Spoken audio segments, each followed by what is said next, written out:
Caine is a pioneer in the realm of personal growth and healing. With over 30 years of expertise as a world-renowned hypnotherapist, healer, metaphysician, and life coach, he has helped thousands of people heal everything from migraines to menopause suffering, chronic fatigue to PMS, and even cancer.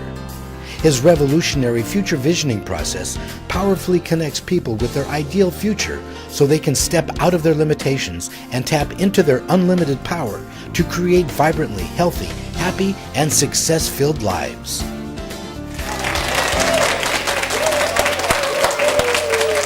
Thank you. How many of you have a future? And how many of you would like your future to be filled with health and happiness and love and success? Yes. Well, you're in the right place. My name is Caine. I'm a hypnotherapist, a healer, and a whole life success coach. And my specialty is I help people to literally design and then create the future of dreams coming true. Anybody interested? Yeah. Great. I'd like to share just a little bit about my work. Would that be okay? Yeah. My specialty is helping you to design and create your future. And by the time we're done with this seminar, you're not only going to have a clear vision of your future, but you're also going to have the principles, the tools, and the secrets to create the future that you really, really want. Did you know that studies show that only about 3% of our population have a clear vision of their future? And only about 17% have kind of an idea, and then the other 80% don't know where they're going. Imagine, what if the businesses out there, what if 70, 80, 90% of the businesses were operating without a business plan? What if 70, 80, 90% of the airlines were flying planes and just had a good idea of where they wanted to go? Most human beings, unfortunately, are in that situation. What we're going to do is learn how to design and create the awesome future that you really want. The work that I do is unique, and 4 or 5 years ago, the senior writer from Psychology Today heard about me, and she called me and asked about my work, and I explained how I have developed this whole model of working with our future. And she said she'd worked for Psych Today for 15 years and had never heard of anything like that. I said, I know, because I created this. So this is really unique work. In your handouts there, you have the first article that she wrote. A series of 7 articles were done about my work that went out over the internet to millions of people. You have the first article in there. You also have a set of worksheets to help you design the future that you really want. To give you a sense of the power in the relationship with the future, I'd like you to do an exercise with me. Are you willing? Yes. Okay. What I'd like you to do is imagine that up here in front of you is your future. And on the way to your future, there are 5 different doorways taking you to different futures. Doorway 1, 2, 3, 4, and 5. Doorway number 1 leads to the awful futures. The destruction and pain and suffering, all the fine print in the insurance forms. Winston Churchill had a great quote for that. He said, if you're going through hell, keep going. And perhaps turn right to at least doorway number 2, which is the mediocre futures. That's what we're programmed for. That's what you get if you don't do anything else. If you just follow life's plan, you wind up with a mediocre future. Luckily, there are 3 more doors. The good futures, the better futures, and the awesome futures. Which one do you want? Awesome. I can't hear you. Awesome. So let's do a little experiment to see how this relationship with the future might affect you. If you would, set your things down and stand for just a minute. Okay, now what I want you to do is feel your feelings as you explore this relationship between you and your future. So what I'd like you to do first is turn and actually face doorway number 1 and 2, the awful and mediocre futures, and just pretend for a minute that that's where you're going to spend the rest of your life. Now, I'd like to ask a few of you to tell me, how do you feel? I feel really sad.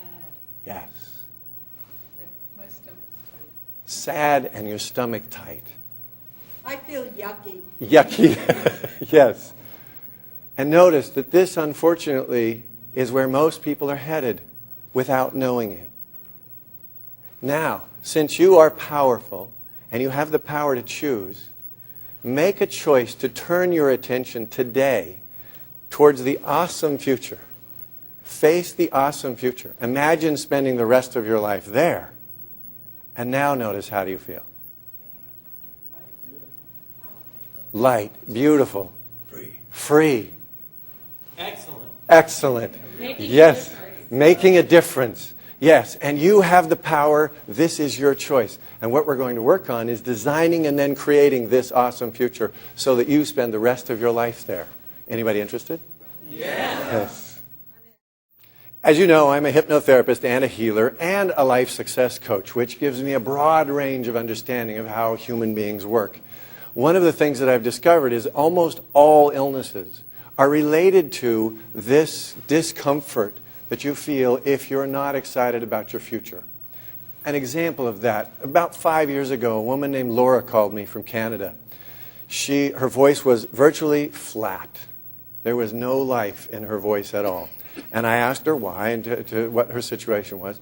She said for over 2 years, she had been suffering with 10 to 15 panic attacks every single night. That was on the end of various health problems and anxiety issues culminating in these panic attacks. So I explained to her a little bit about what I do working with the future. And I said, Laura, tell me a little bit about your future.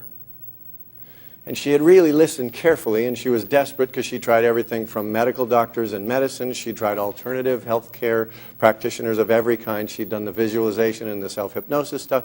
Nothing had made any difference at all. And I said, I think I know why. Tell me about your future. She goes, let me see. I'm 28. I live in Canada, and I hate cold weather. My boyfriend is in Los Angeles, which is 2,500 miles away, and that's the closest I've ever had a relationship. And my health and my whole attitude is, oh, did I mention that I live in Canada and I hate cold weather?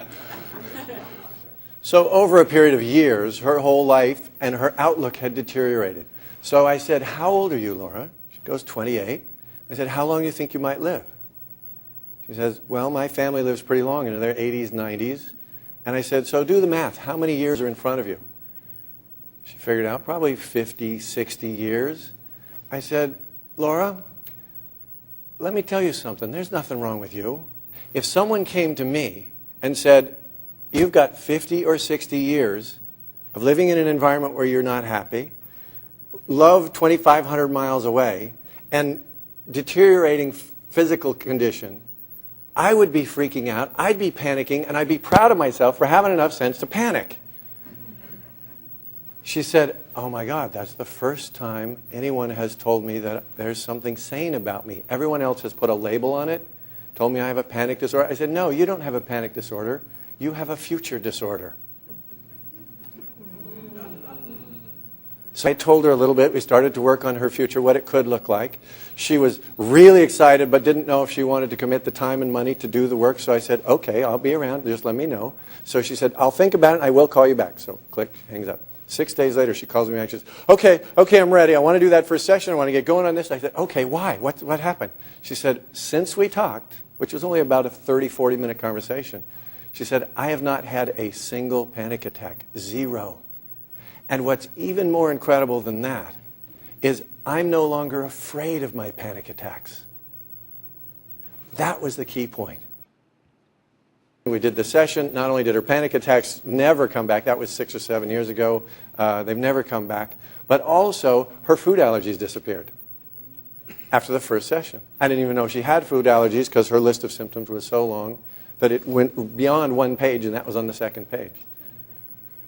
The food allergies disappeared. Everything in her life changed. And the great part was, 2 months later, her boss came to her at work and said, we want to give you a promotion, but it's going to involve moving. And we have 2 choices, California or Florida.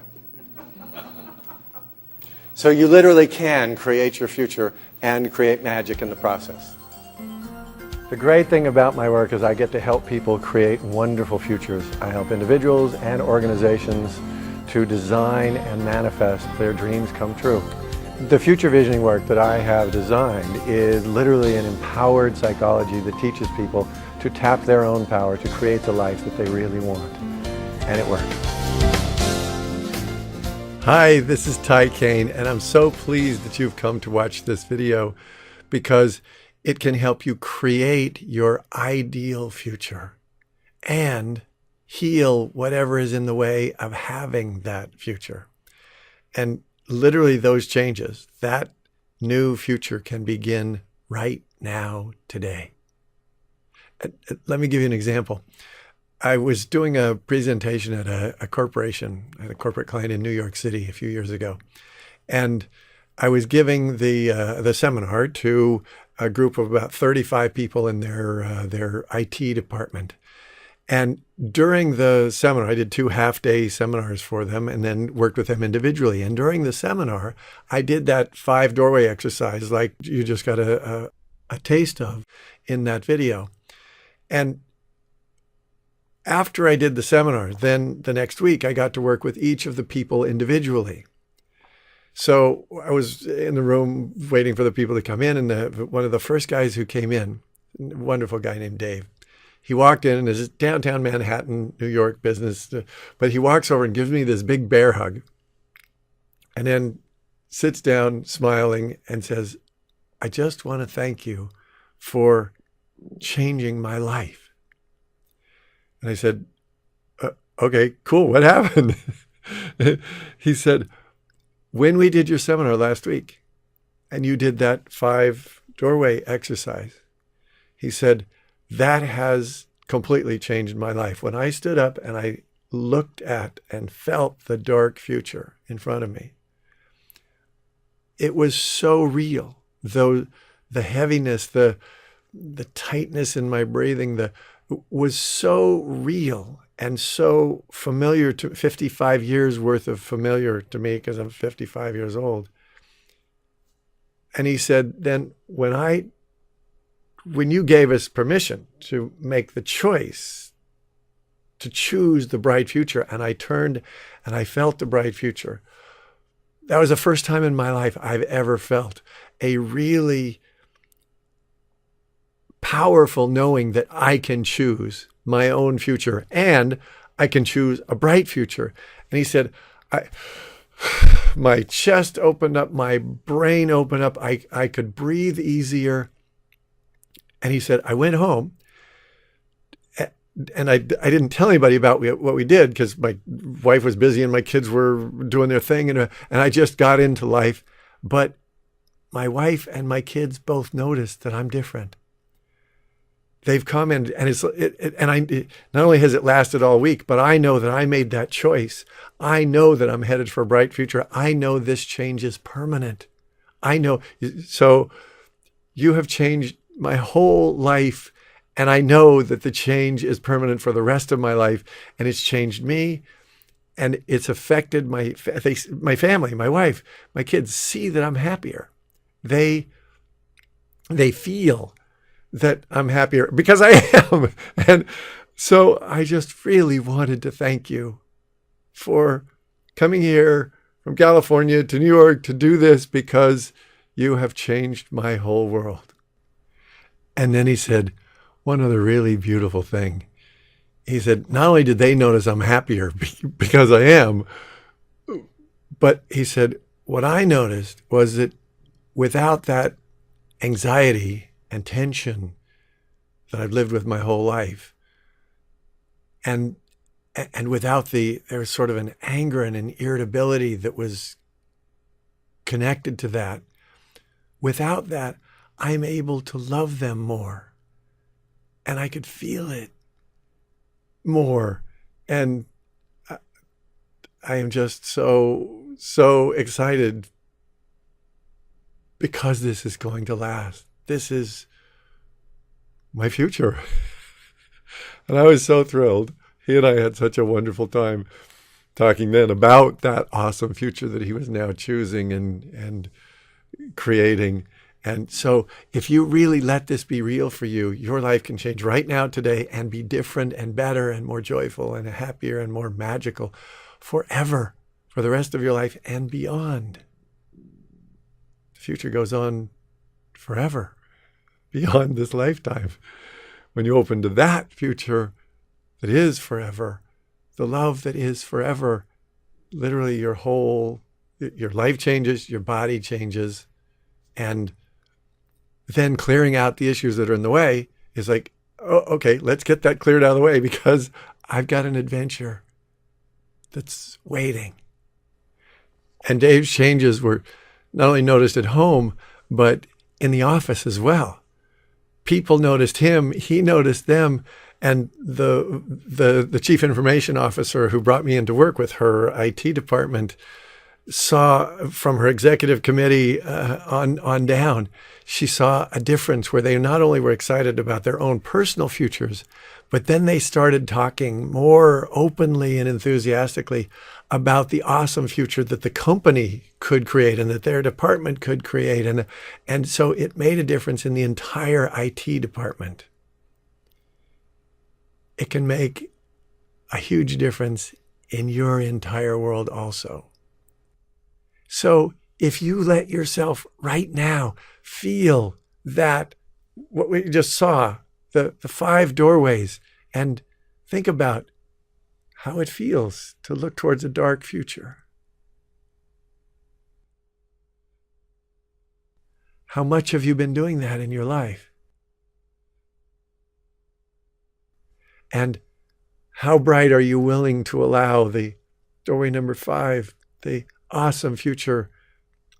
How willing are you to choose that? And how powerful do you think you are in being able to choose that bright future? How willing are you to let it be real? Because if you do that right now, literally the whole rest of your life will be different. I know I did the same thing 33 years ago, rocked my world forever. And literally I have this career came out of that one moment when I learned from Lazarus about the future. When I understood the significance and the power of the future, my whole life changed. And yours can change right now. Which future did you want? Of course, doorway number 5. Oh, there's a secret. There's actually a doorway number 6, but I'm not going to tell you that yet. So the awesome future, the dreams come true, and the joy and the grace and the love and the fun that you deserve, that you want, is there waiting for you. And when you know that, so there are 3 gifts that I want to give you. The first one, I want to give you the concept, the principle that comes from metaphysics and from quantum physics that makes this future relationship so profound, so significant, so powerful. And so I'm going to give you the concept. The second gift, I want to tell you a little bit more about Laura and her story, because if you understand some of the specifics about the things that she changed, the realization she had, the way, then whatever issues you're dealing with, you can heal more easily, more gracefully, and more quickly, because if you understand her healing process, it will empower you to not only understand what's going on in the world, but to be able to heal and help yourself in everything that you do. Everything. It affects the future, and your connection to it affects everything in your life.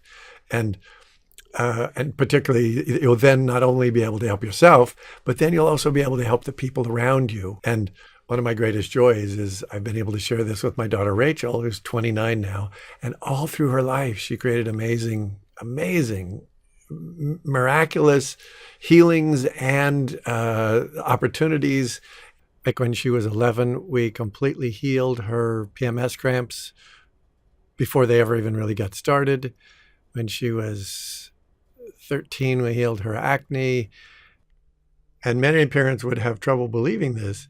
But when she was a teenager, she would frequently ask me to do future visioning sessions with her because it worked so well to help her create what she wanted. Like, she got into all 10 of the colleges that she applied to and has created 5 wonderful jobs in her career path gracefully, powerfully.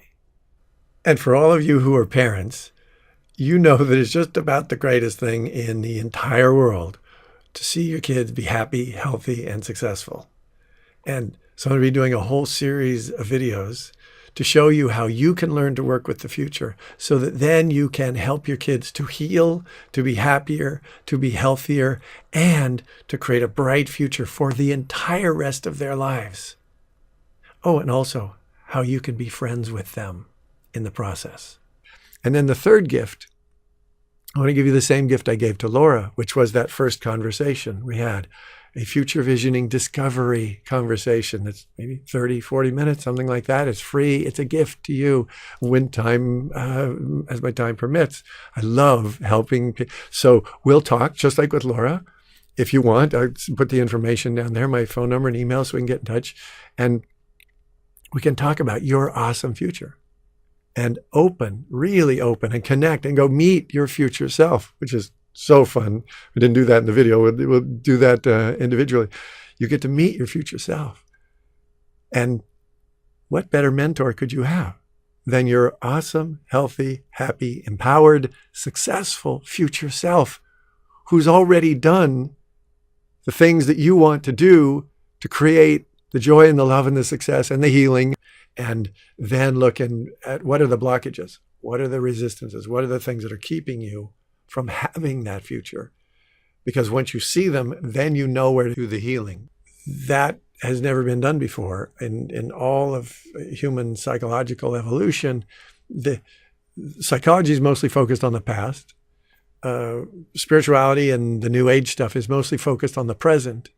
But until I encountered this idea 33 years ago, I'd never really understood the incredible power and influence of the future. And then when I did, it changed my whole life and has helped me create incredible healings, every kind of illness. I've helped people heal. I myself healed a life-threatening illness 28 years ago and was told I'd be dead in hours. And I refused surgery and worked on using these very principles. Succeeded, obviously, I'm still here. Healed myself instantaneously. And since then have helped thousands of people, including Laura, one example. And I want you to have a healthy and happy and successful future. So think about what you want to heal. Is it physical issues, pain, disease, even weight, emotional issues, fear, sadness, limitations, panic and anxiety like Laura, relationship issues, either can't create one or create painful ones, or the one you've got is not what you really want. Spiritual issues, your whole growth and expansion and relating to not only you or spirit, but to the infinite God, the goddess, the source, and career and financial issues. Anything that you have created, you can change. Yeah, because you created it in the first place, that means you can change it. That's the good part about the metaphysical concept that you create your own reality. It's the ultimate responsibility, but it's also the ultimate gift. If you created it, you can change it. And if you didn't create it, then you'll spend the rest of your life hoping and praying that some power, something creates a change, gives you a change. Much more effective and powerful way is to own that you created. Go out to the future, connect with a future where you've created health, happiness, love, the success that you want. Bring that energy back and watch what happens. So the future visioning process is about taking back your power and then healing and changing everything, all those areas of your life simultaneously to create the life that you really love. And in this video, I'm going to give you very powerful and real examples, like Laura and Dave, of people who transformed their lives, who transformed all areas of their lives. And each one will illustrate, like with Laura, illustrate a point that you need to know to become a truly powerful metaphysical creator. It's going to take some time. I encourage you to watch this whole thing. One thing about future visioning, it is not simple, because simple answers never work in a complex system. It's a scientific principle. You are a complex system. Your life is outrageously, beautifully complex. And so you need the complex answers that will make the difference. It takes a little time to explain those, to see how they fit together, to work them. But once they do, your whole life can change. And literally, so watch this video, the whole thing, or maybe watch it depending on your time, bit by bit. But if you go through the whole thing, I guarantee it will change your understanding of life and therefore change your whole life. And these concepts will still be operating and making a huge difference in your life 10, 20, 30, 40, 50 years from now. I know it's been happening in my life. So you can change everything and create anything. And like with Laura, miracles happen.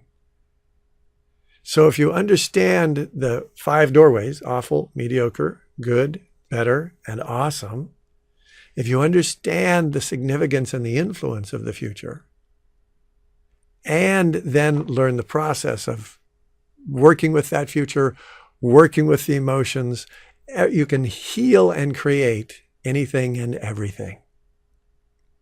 So the core concept that literally started this whole future visioning process came from a wonderful, the wisest, most loving being I've ever met, Lazarus, who's a channeled being.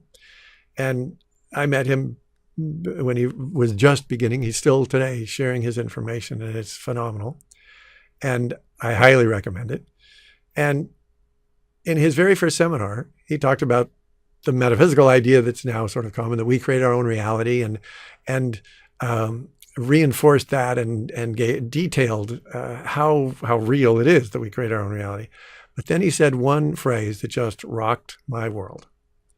And he said, and now as you hear this, take it in and see how it lands. See if it just like confuses you like it did me and actually made me dizzy, or see if it goes click, like some people goes, oh yeah, I get that.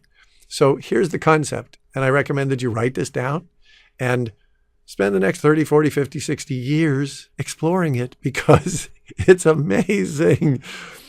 So the core concept that started this whole journey is the future creates the present. Let me say that again.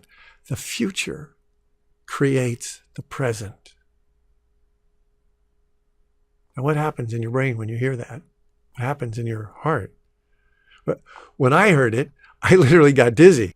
I was like, oh my God, something just changed the whole paradigm that I've been living in. And I literally felt like, uh-oh, Lazarus just turned my entire world upside down. And I was dizzy. And I listened and I thought about it, and he explained it a little more. And then I realized, wait a minute, he didn't turn my world upside down. He turned it right side up. I've been going through life backwards for all these years. I didn't know. I thought the past, we're all the past and your childhood and all those things and your family and all that stuff is what makes your life. And he said, wrong. No, the future that you choose creates the present. There's the way you look at it, the future, the past, the future, the past, and the present in the middle, this moment, and this future, where you're going, directs everything that happens in your life. So as I got that, it was like, that is so cool. That is so amazing. I don't know what to do with that, but maybe I ought to work on my future a little bit or a lot.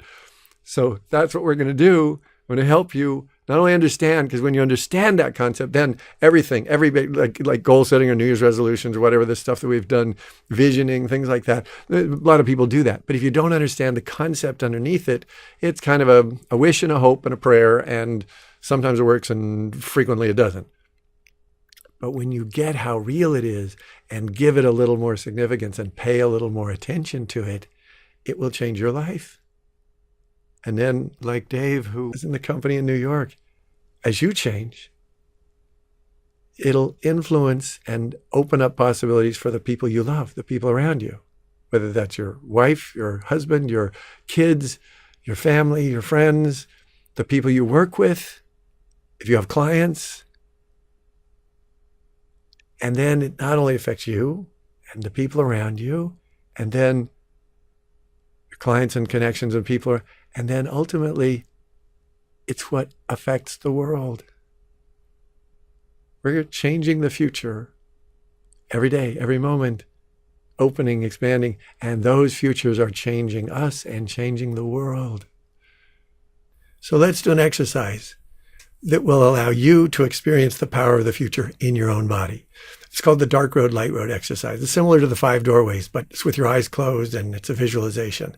So 2 easy visualizations. The first one is a dark road. So let your eyes close and imagine that you're driving on a dark road.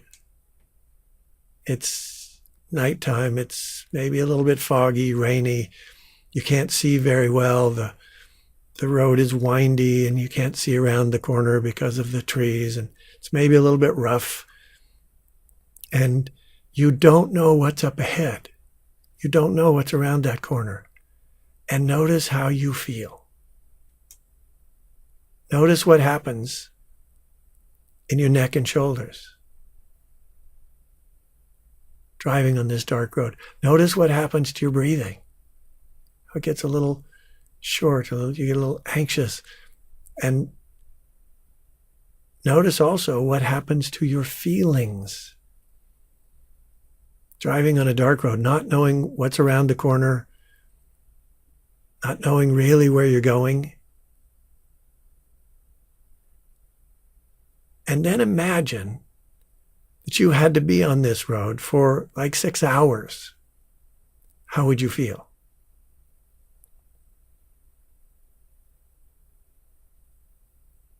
What if you had to be on this road for 6 months?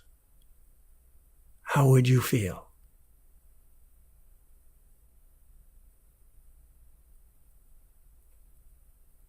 And then imagine that you had to spend the rest of your life on this road,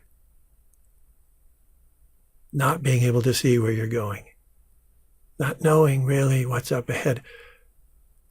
Notice how scared, how anxious, how irritated, angry. And driving on this road, if you're stuck on this road and you don't know how long you're going to be on it, if someone started telling you to have a positive attitude, to just be in the moment, notice when you're anxious, when you're scared, when you can't really just have a positive attitude. You're not really in the moment because you're so focused on trying to see up ahead.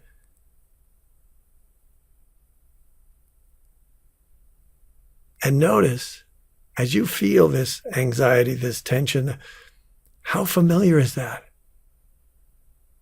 How much of your life have you been on this road? And if you have, which most people have, if you haven't, think about how many people around you are on this kind of a dark road headed into a future that they can't see very well.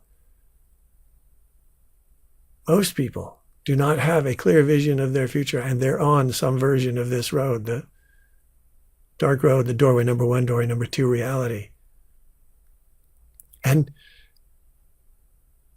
notice also what happens to your emotions as you consider the possibility of having to be on this forever.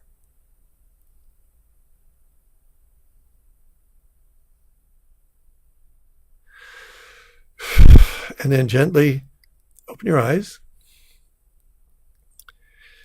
Shake that off. Take a breath. Notice how it's a little clingy. Did you notice how the anxiety, the tension is familiar? So now, this time, when you close your eyes, and imagine you're on a beautiful, bright, wide open road. The country that you're traveling through is spectacular. It's beautiful. There's no traffic. There's ease that you can drive as fast as you want.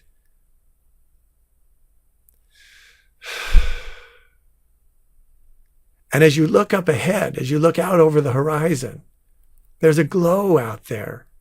It's as if your future just beyond the horizon. You can't even see it, but there's a glow coming from the future, and it's going to be awesome. It's going to be wonderful. You're excited about that future that you're headed for. And now notice how you feel. Notice what happens with your breathing. Notice what happens in your neck and shoulders. Notice what happens with your emotions. And if you got to spend 6 hours on this road on the way to an awesome destination, how would you feel? If you got to spend 6 months, 6 years on this road, going to an awesome destination and then another awesome destination, and then continuing on that journey, on that adventure. And what if you got to spend the rest of your life on this road? How does that feel? And notice, you don't have to try to have a positive thought. You actually are positive. You don't have to try to be in the moment. When you're relaxed and at ease, you're in the moment. It's effortless. It's natural. And now imagine, just take it one step farther. Imagine that you could look out the road, down the road 5 years and see your awesome self living a totally healthy, happy, successful life. Laughing a lot, loving a lot. What does that look like? Can you hear the laughter? Can you feel the love? How does that feel? And then if you look way out towards the end of this lifetime, when you're 70, 80, 90, 100 years old, and happy and healthy and still laughing and surrounded by love, enjoying your mind, your body, your spirit, and fully satisfied, completely satisfied with your life, knowing you did it well.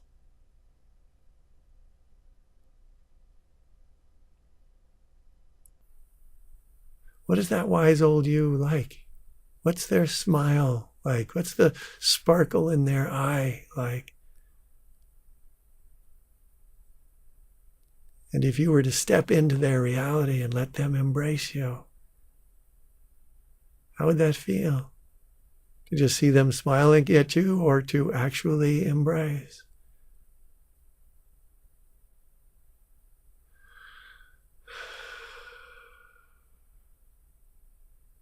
And then if you ask them about their future and looked even beyond this lifetime to their future, where the love, your spirit, your being goes on forever into the arms of God and the Goddess, into the love that is the source, the love that is forever.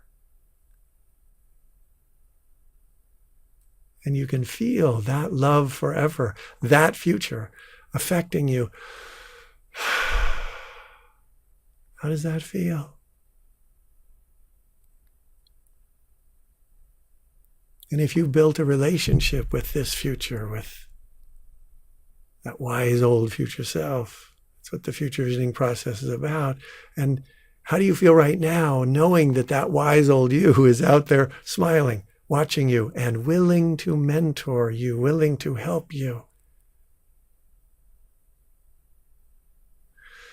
How does that feel right now? So then keep that feeling and bring yourself back here, fully present here, knowing that that future is there waiting for you. And then gently open your eyes, come back here. Feel that.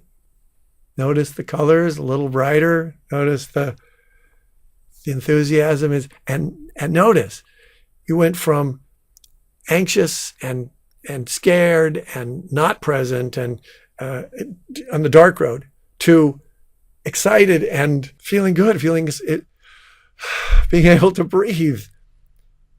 We didn't talk about your past. We didn't even that much talk about the present. We just changed your future. And that fast, your body relaxes, you can breathe more, and you feel hopeful. And then your brain works better, your body is healthier. That's what Dave and Laura both did. It changed their lives profoundly. And Dave realized when he had that experience, he realized that while he was on the dark road, what he called being realistic was, to his wife, to his family, to a lot of people around him being a real pessimist. And once he realized that if he changed his future from the dark road that he had been on to the bright, awesome future, once he changed that, being realistic, if you're on the bright road, is spontaneously being an optimist and being more creative and more enthusiastic and healthier and happier. That's the power of the future. You've now experienced it. You can come back and do this again, work with it. Every time you do it, you can learn more how profoundly the future that you're expecting, that you're believing in, affects you. And then as you change that future, your body changes, your energy changes, your emotions change, your thoughts open up, and your reality changes. How cool is that?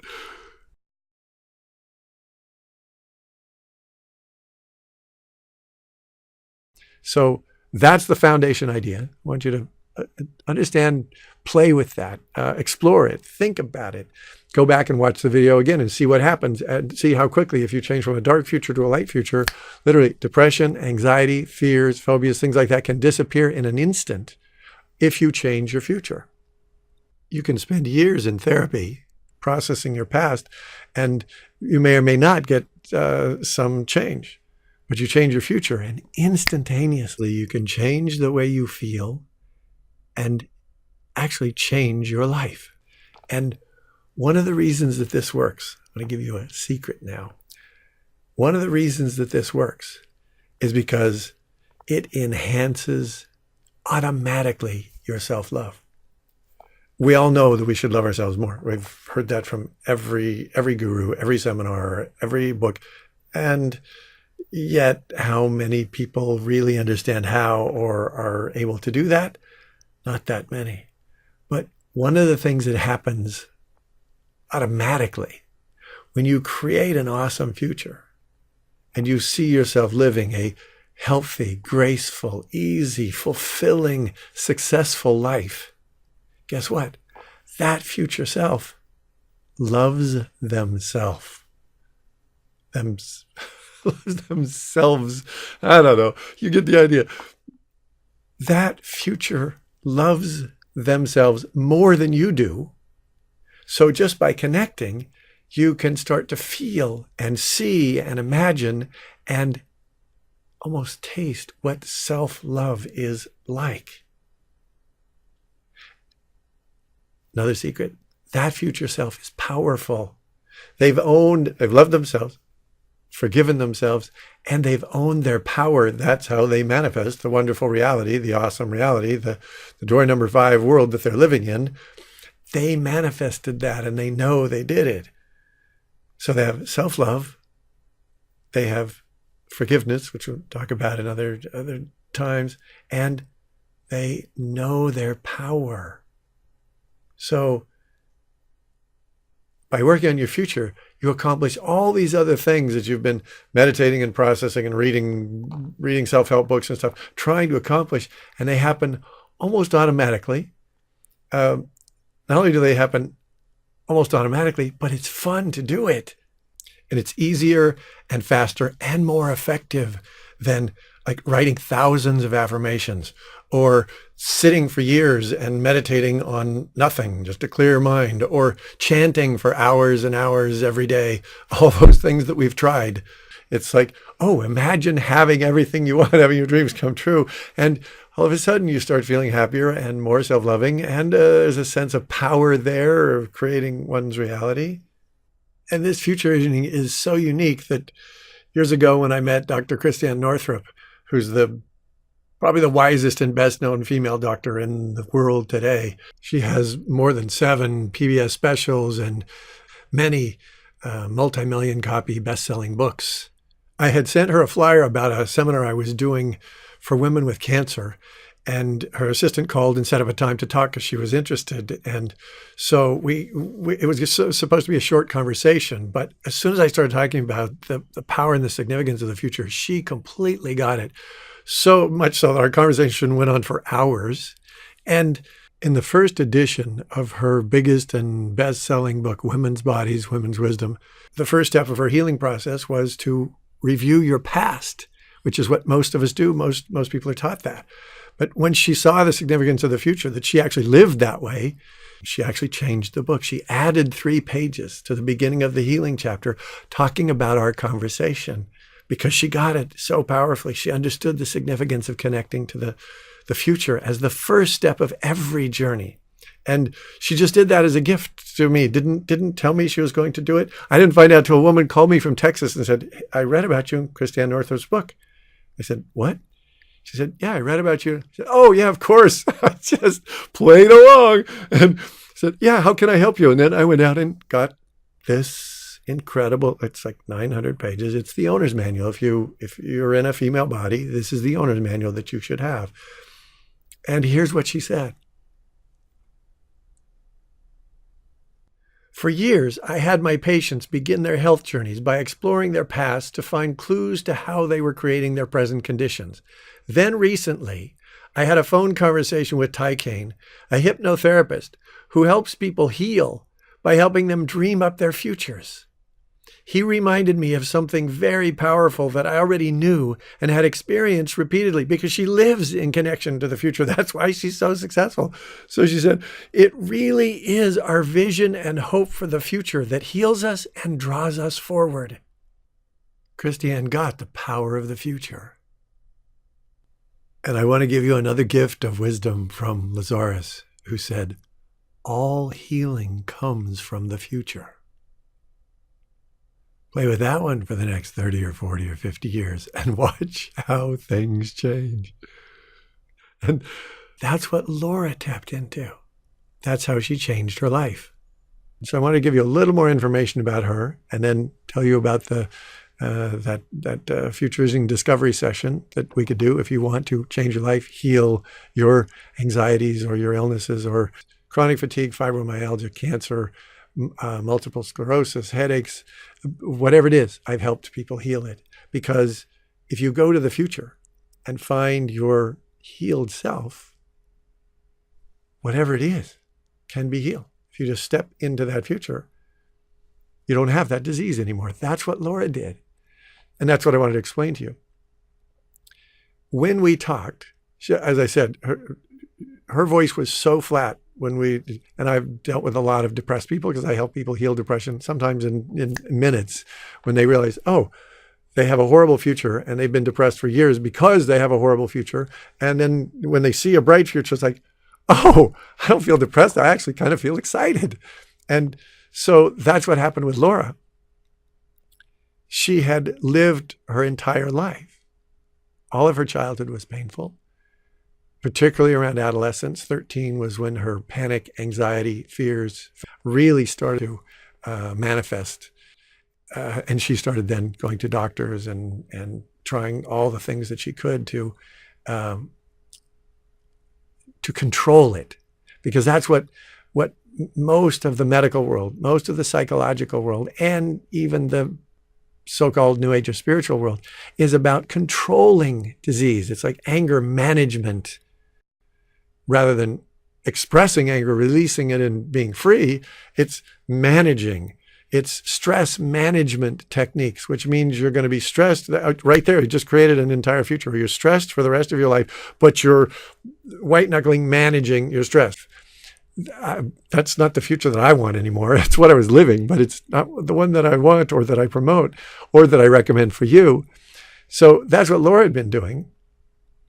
She had created dark, scary futures, and that's a key point. When we're young, we create futures every day. Every day we're projecting, we're seeing things going on and we're projecting out and creating futures. She had created a future where she doesn't find love, and if she does, he lives 2,500 miles away. She was afraid because of the allergies, the anxiety, the food allergies and other allergies, and just sort of a whole range of physical autoimmune difficulties that her family had. And then she saw that and said, oh, well, that's what the future's like. So she was creating that as well. And as long as she was on that path towards that dark future, it started about 13. And then for the next 15 years, she went to doctors, she went to chiropractors, she went to healers, she went to psychics, she went to workshops. She tried everything that she could to just control the anxiety.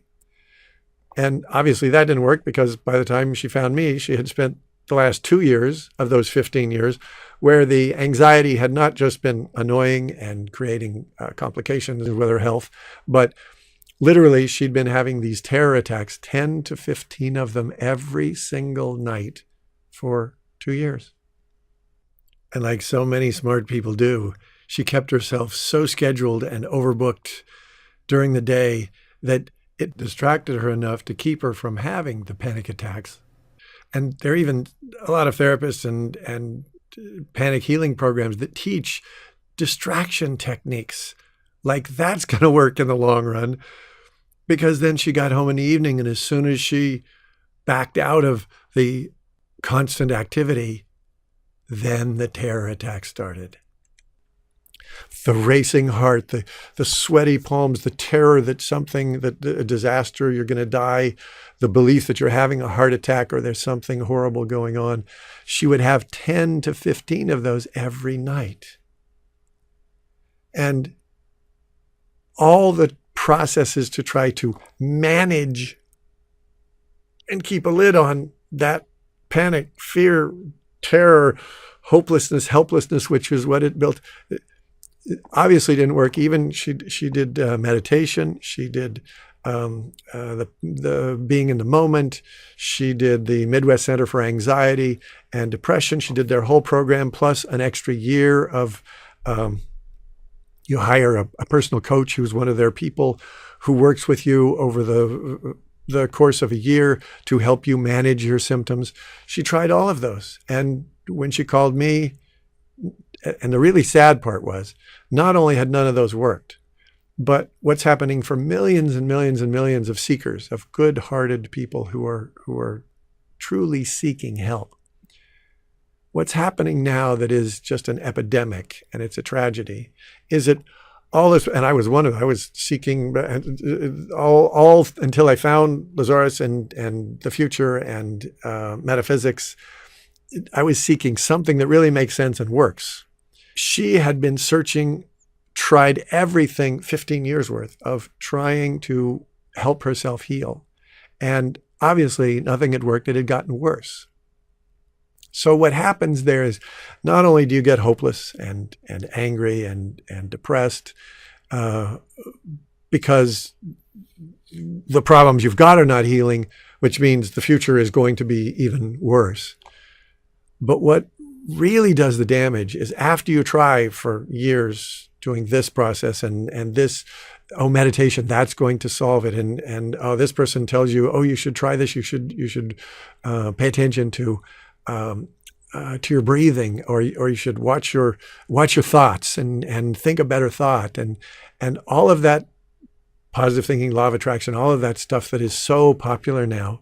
But when you really look at it, which I've done for 40 years, most of it doesn't work. Most of those people, even the practitioners, I have them as clients, most of them have not healed their core issues.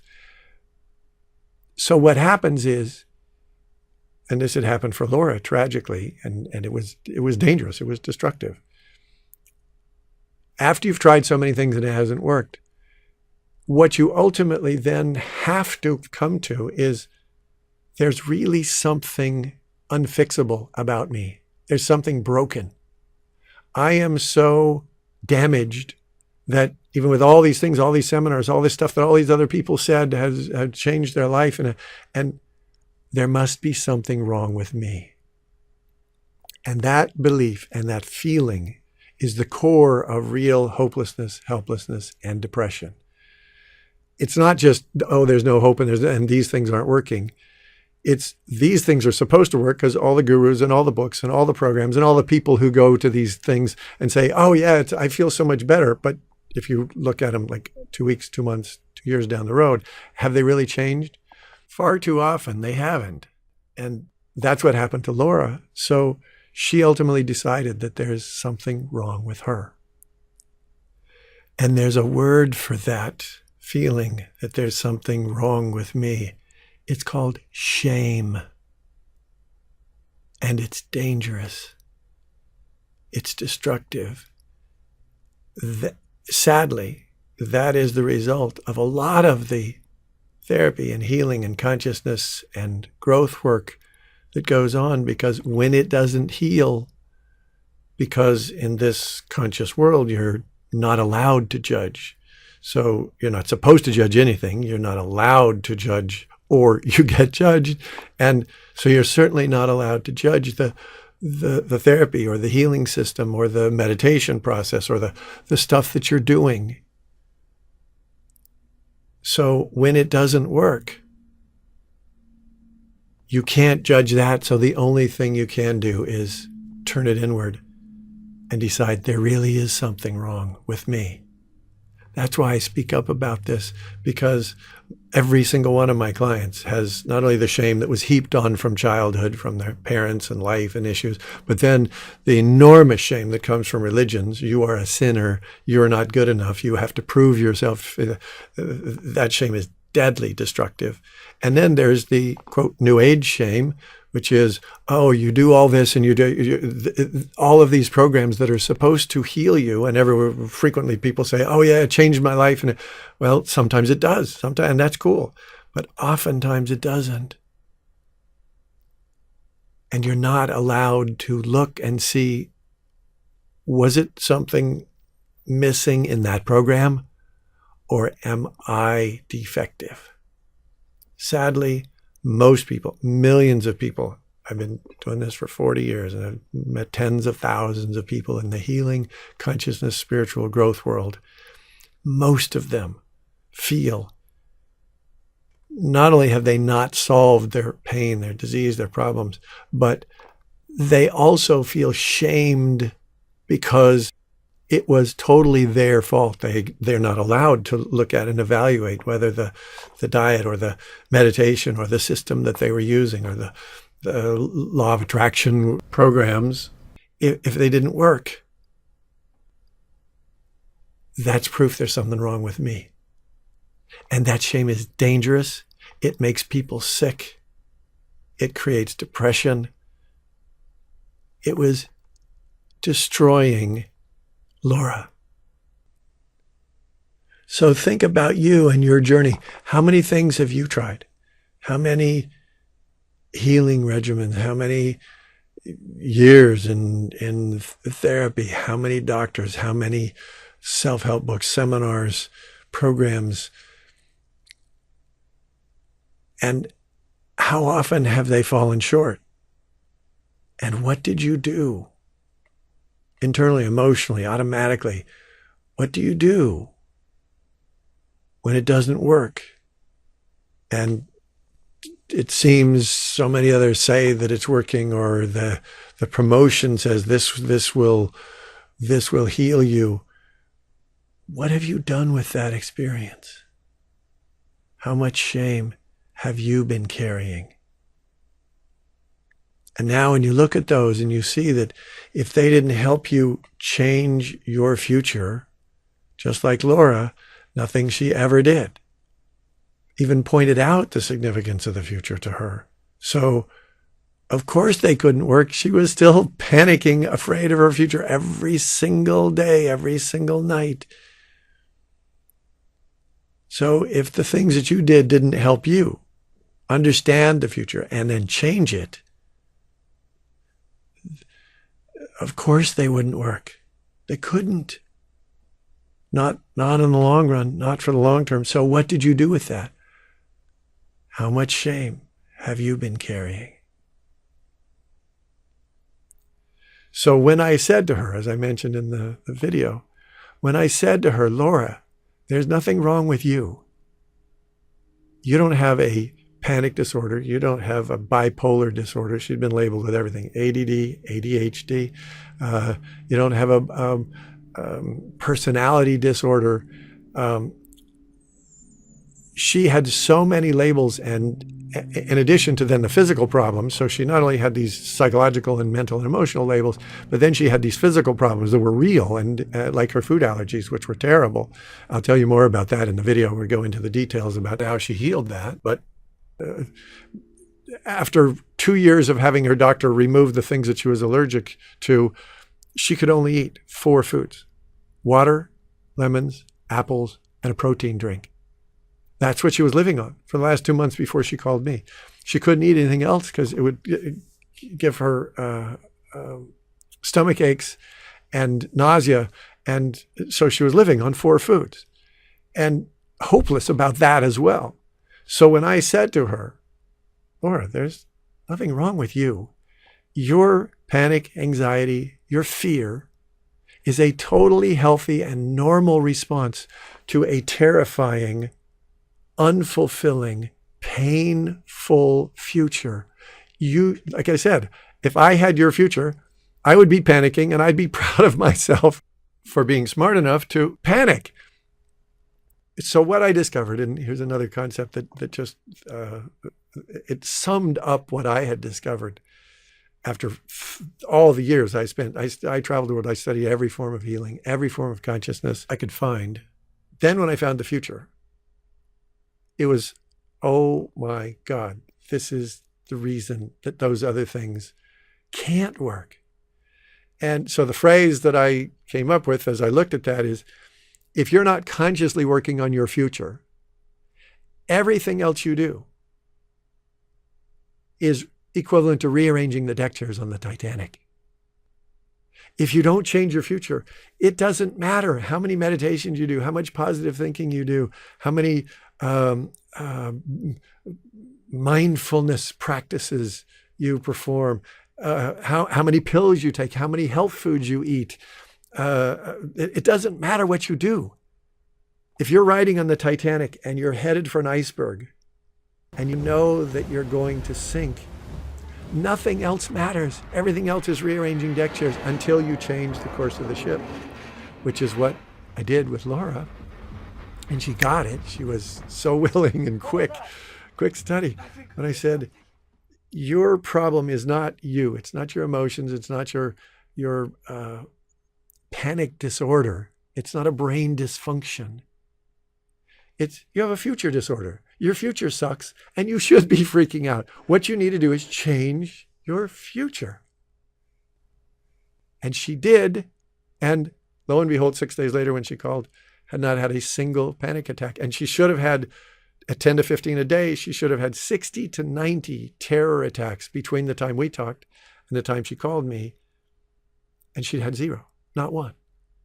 And that phrase that I shared with you, that I was so proud of her, so pleased. She was a quick study. She said, I'm no longer afraid of my panic attacks. Because now she understood, oh, they're just horrible futures. And of course you're going to get freaked out if you have a horrible future. You should. That means your emotions are working. It's like if a saber-toothed tiger was coming to eat you, then you should be terrified and you should either fight or run. That's what fear is for. If you have a horrible future and it's coming to destroy you, you should be freaking out. But, oh, nobody knows that the future is this incredibly powerful influence that's there every moment of every day. Nobody ever told us that. So, of course they can't help. Of course she couldn't heal. And here's a secret. Drugs do not change the future. Vitamins don't change the future. Herbs don't change the future. She tried all of those, tons of those. And when you really look at and understand, none of those things change the future. So they can't heal her panic attacks and her anxiety and then all of the illnesses that are coming from that panic and anxiety. None of those doctors or healers or therapists or books or tapes or programs or seminars even understood the power of the future. So they couldn't help her. Then once I pointed that out to her, it was so obvious. One conversation, her panic attack's gone. Now, that happens for a lot of people, not for everyone, because The fear about the future is programmed into us through religion, through life, through watching our parents, through the culture. So some people, it takes a little more work to change. That's why I recommend it to everyone, including Laura, to do the whole 15-hour basic future visioning program. And that's where she healed her, not only her panic and anxiety, that was gone with the first conversation, but then she healed her relationship with her own body so that her food allergies completely disappeared. She went back to eating normally, to eating anything she wanted and enjoying it. She healed her relationship. She got created that amazing career change, got to go to a warm climate, and changed her relationship with love so that her relationship, they actually were able to then come together. Everything in her life was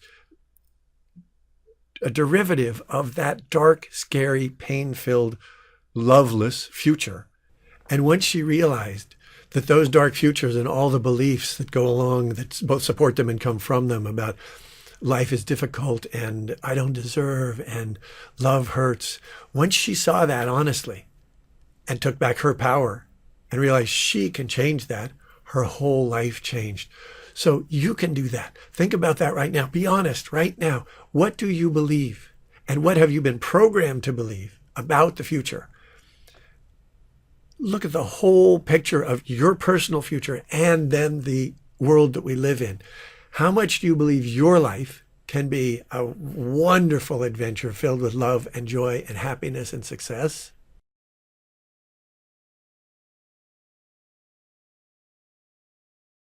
And how much struggle, suffering, and pain do you believe that you have to have personally?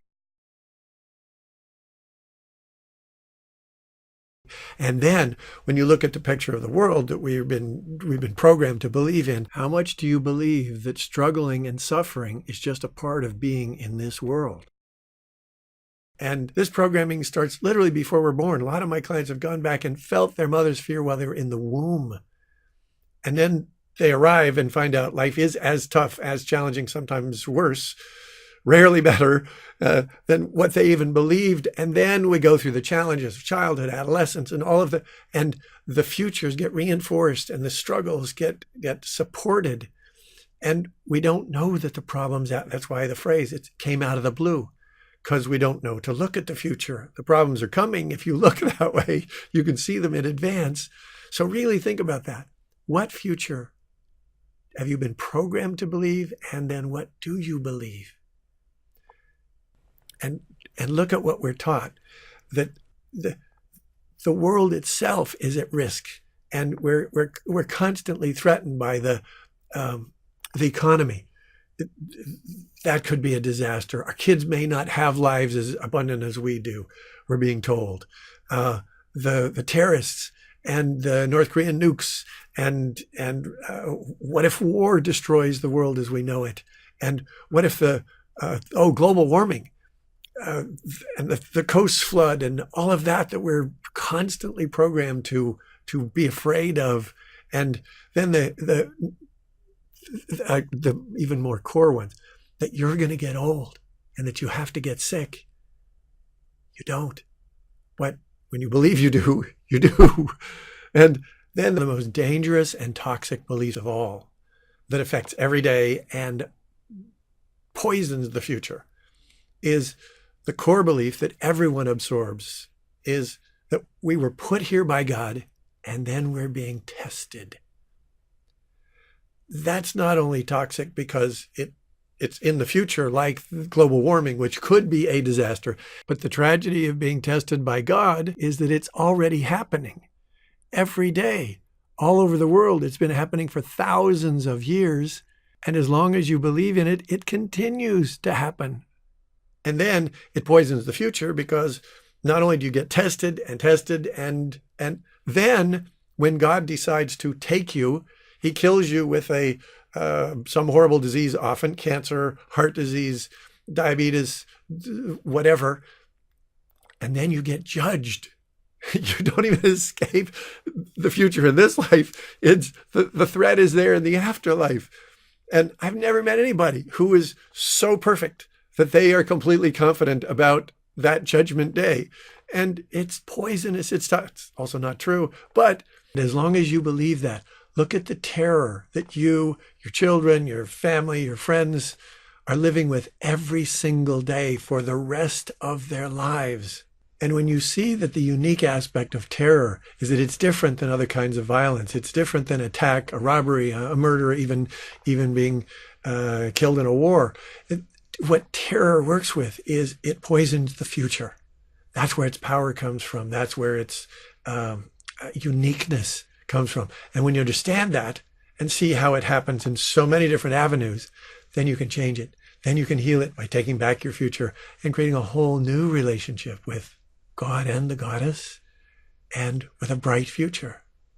And in another video, again, I'll tell you stories of clients who have suffered for years with ADD, anxiety, insomnia, panic attacks, anxiety-related illnesses, and the core of their anxiety, whether they're 12 years old, 28 years old like Laura, 30, 40, 50, the core of their anxiety is what happens 50 or 60 or 70 or 80 years in front of them when they die and are judged and potentially sent to hell forever. There's a future. And when you understand the significance of the future and you see the incredibly poisonous, terrifying, toxic impact of that threat forever, you'll understand these stories that I'll tell you about, how healing that can heal ADD and panic attacks and anxiety-related illnesses, and even if you're in a more progressive religious context, or if you're spiritual and have explored all, this is subconscious. This is in all of us from the primal level, and until you find it and heal it, it's affecting you. Once you heal it, then it's a whole new ballgame in the relationship with God and the goddess. And you notice there's no goddess in the scary futures anywhere. For the last 5,000 years, the male chauvinist beliefs, philosophies, and religions have literally banished the goddess. But she's still there. It's a part of the FutureVisioning process, is reconnecting and finding and healing that relationship, because that love is critical for our future. And the really painful, most of my clients are women. Most of them are mothers. And they love so beautifully. They love so deeply. And the tragedy, the greatest pain that I see in the world is the mothers bringing their children into a world that is threatened by all of those things, both the personal crisis and struggle, as well as those global threats. Mothers are worried all day, every day, all night.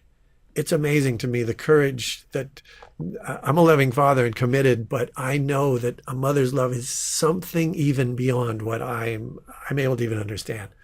And it's so beautiful and it's so deep.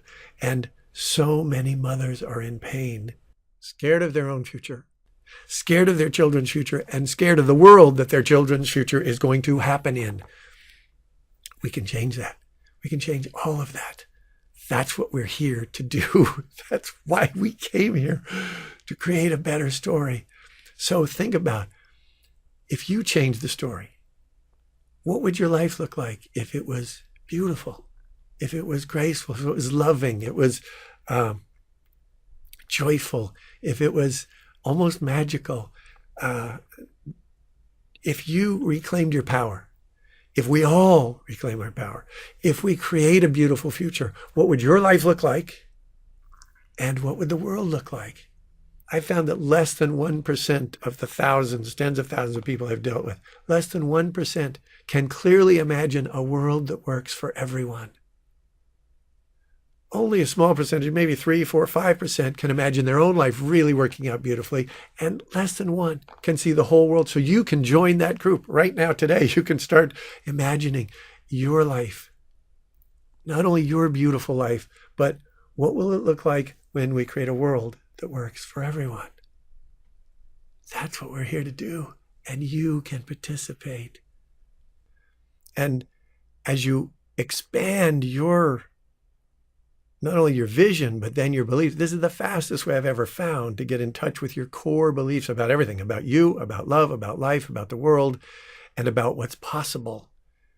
And it's also the fastest way to change those beliefs so that you can open to an awesome future. And so as you're doing that, really spend some time. It's the most valuable thing you can ever do. It's the most valuable gift I ever gave my daughter. It's this exploration. And to empower your vision of a world that works for everyone, to give you hope that it's actually possible. It's already happening. And I recommend you get this. It's called Abundance. One of the most amazing books I've ever read in my entire life.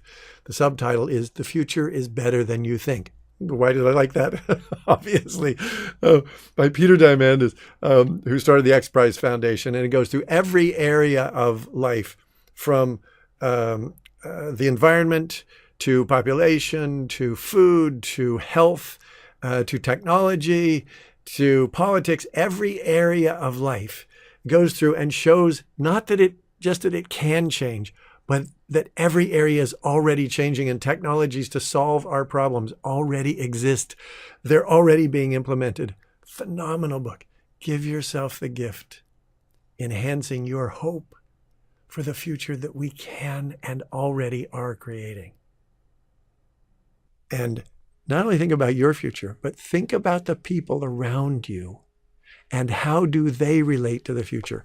Which future are they relating to? And you'll see the happiest, healthiest, most successful people around you are the ones who have a bright future that they're genuinely looking forward to. The people who are depressed, the people who have illnesses, the people who have difficulty sleeping, insomnia was another one of Laura's problems. And these problems are real in our world right now today. Over 40 million people in the US suffer with anxiety and depression. And 1 out of every 4 women is taking drugs for stress, ADD, anxiety, or depression. 45 million people suffer with headaches, everything from tension headaches to totally debilitating migraines.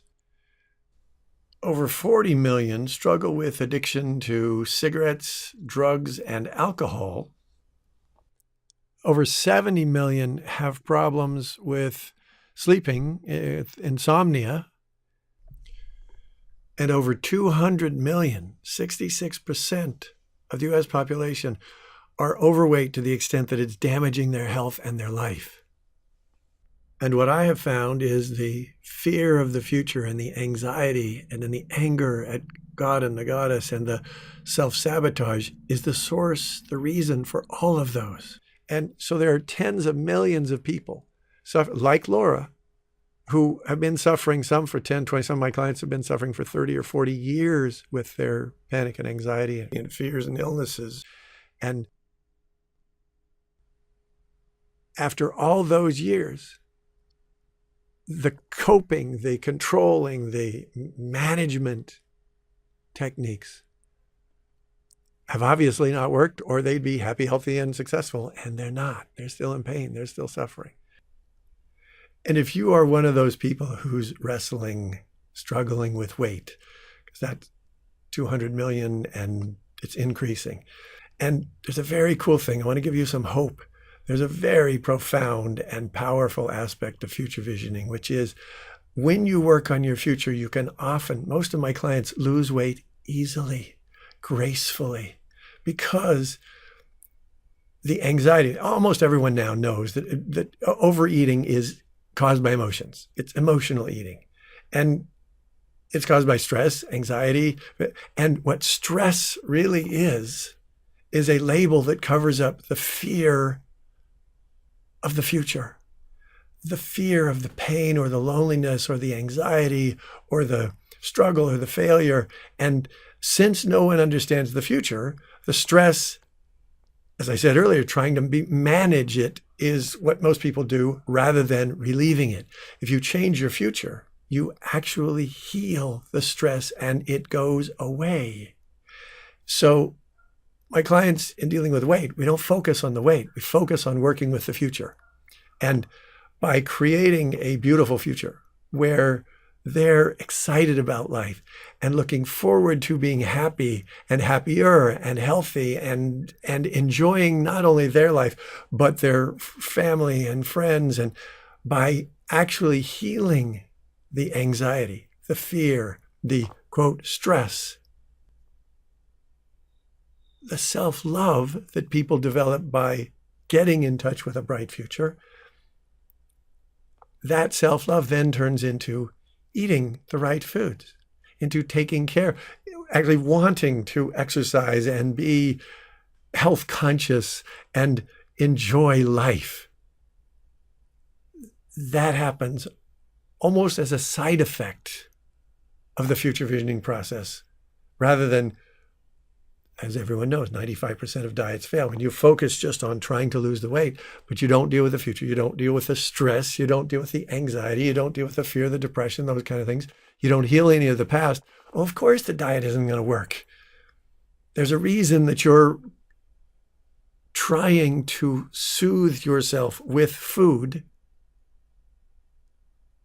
And if you eliminate the stress and the anxiety, if you actually create a sense of hope and enthusiasm towards the future, all of a sudden, not only does your body heal, like Laura, heal major issues that are going on that can go away, but then you actually feel enthusiastic and energetic, and then the weight comes off easily. As I mentioned, I'm from Utah and Montana, and I love Montana, and I grew up there water skiing on we have a cabin on a lake in the woods, and on a mountain lake, you don't get smooth water very often because there are winds that blow through the mountains all the time. So when the water's smooth, it's time to go water skiing. And so I love water skiing, totally.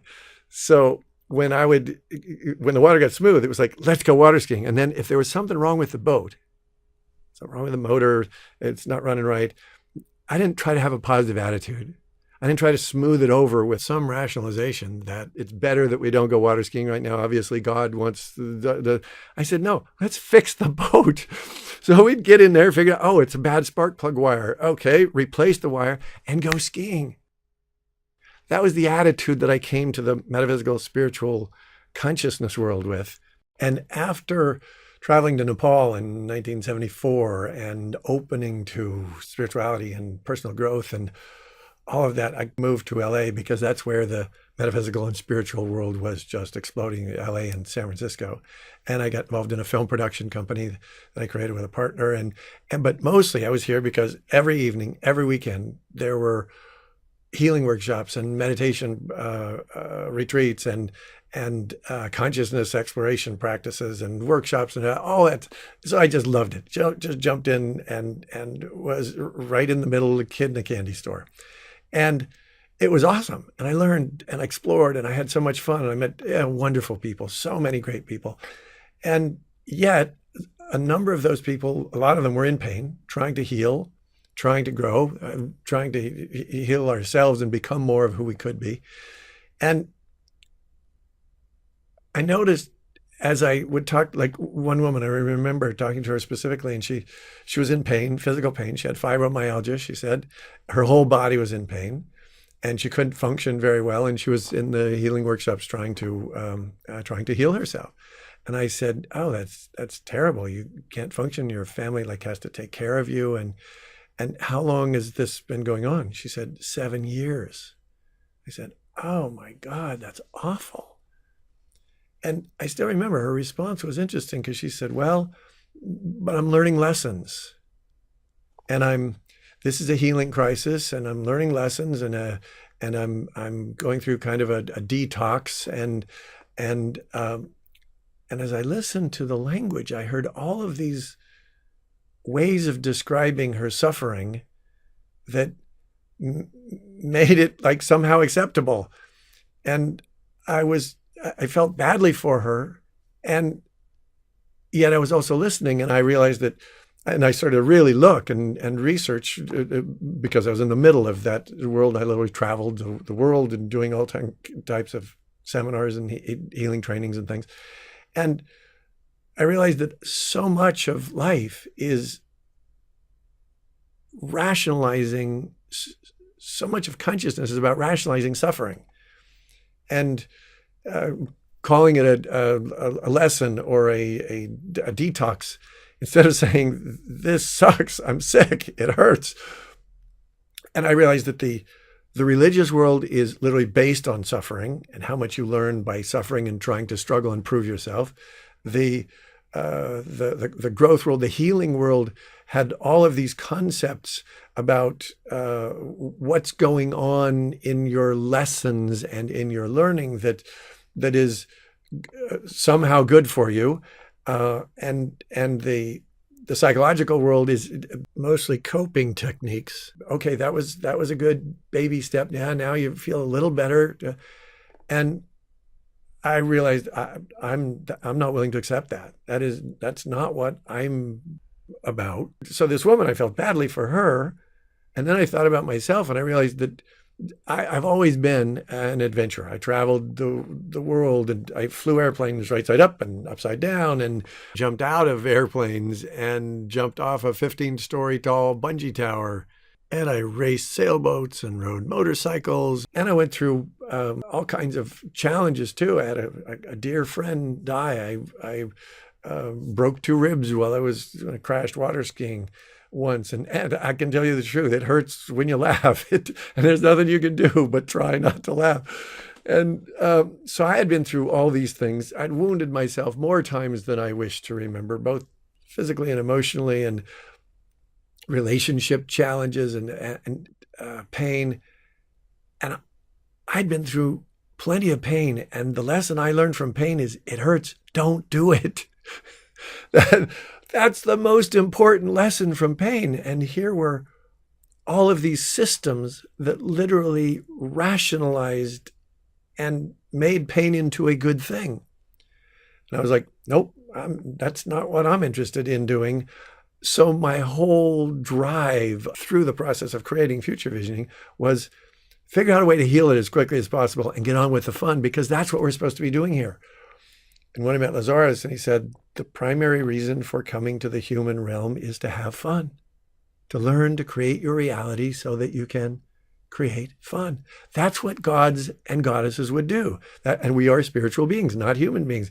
That's what we came here to do, is to really enjoy and explore and love. And that's what I gave to Laura, because I had searched for not just another way to rationalize her suffering. She'd already been in pain for 15 years. So I told Laura, the goal is to get the message and let go of the messenger, let go of the pain as quickly as possible. That's what I did. That's what she did. That's what I've helped all my clients do. But unfortunately, for thousands of years in our world, we've been taught that you have to suffer and that no pain, no gain, which means pain equals gain. All of our major religions are built on that. All of our culture, the male chauvinism in the world, is built on that. But it hurts. And then it gets twisted up with the simplistic idea of gratitude, of just being grateful, having an attitude of gratitude. But you've been sick for all these years. Oh, I'm just grateful. Simplistic idea. I'll tell you more about that later. Simplistic ideas are dangerous. The complexity, the more intelligent, complex way to apply that is when you get the lesson, when you get the learning, when you understand the message that's coming from your body, be grateful for the learning, but not grateful for the pain, because that was your not getting the message. And when you tell your subconscious to be grateful for the pain, I'm just grateful for this cancer, for this years and years of headaches, for this detox that this woman was talking about. She was in for 7 years with her fibromyalgia. When you tell your subconscious, I'm grateful, what did you just do to your future? You filled it with more painful lessons. You don't want that. So be grateful for the lesson. Learn the lesson. But be open to learning the lessons in more loving and gentle ways. I started exploring the communication that comes from our body 40 years ago when I first started studying healing. And then I just found this the other day. 35 years ago, I met Louise Hay. This is, can you see that? Yeah. This is her metaphysical causations, the reasons for illnesses, the messages in illnesses. It's 12 pages. It's in her books now. It's like 100 pages of this stuff. This was 35 years ago. It's like printed up and then stapled together. And learning the general idea of what this illness is about, what is the message, that's helpful. But what you really need to do is learn to communicate with your body, to go in and understand what does your body tell you with this particular symptom, this particular illness, this particular feeling. So our bodies are communicating to us all the time. And as you learn to communicate with your body, it can literally be your best friend. There's a technique built into the FutureVisioning process called communicating with your symptoms, where you get to communicate with your own body, with your own symptoms, and listen and learn and then become them and communicate with yourself and get the message quickly. And usually within about 20 minutes, almost anything, you can get the message. It doesn't take years. It shouldn't take years. We're supposed to be, Lazarus did a beautiful article, if you want, I can send it to you, called Growing Through Joy. That's the new model. That's the goddess coming into our universe, into our world, into our lives. The divine feminine, growing through joy rather than growing through pain. It's more fun to grow through joy. And another fundamental principle of future visioning is that we live in a totally abundant and loving universe. And it's there for us as individuals and for us as couples. And I've worked with lots of couples and created phenomenal results, because here's another secret. Any long-term relationship, friendship, business partnership, marriage, any long-term relationship is at its essence an agreement to share your future with that other being, that other person. Now, how important is the future? It's everything. It's crucial. So I've helped so many couples create amazing transformation, sometimes after 20 or 30 or 40 years of working on their relationship, because they never looked at the future. They didn't realize how real it is, how important. And usually most couples, one partner is seeing kind of a dark future and the other one is seeing a brighter future. And they're literally headed for two separate destinations. So until they resolve that and get headed for the same awesome destination, they can't have harmony. They have to be feeling conflict all the time. So, I'm just finishing a book with my wonderful friend and practitioner, Valerie. It's an amazing story of her healing her whole life and particularly healing her marriage. It's an incredible story.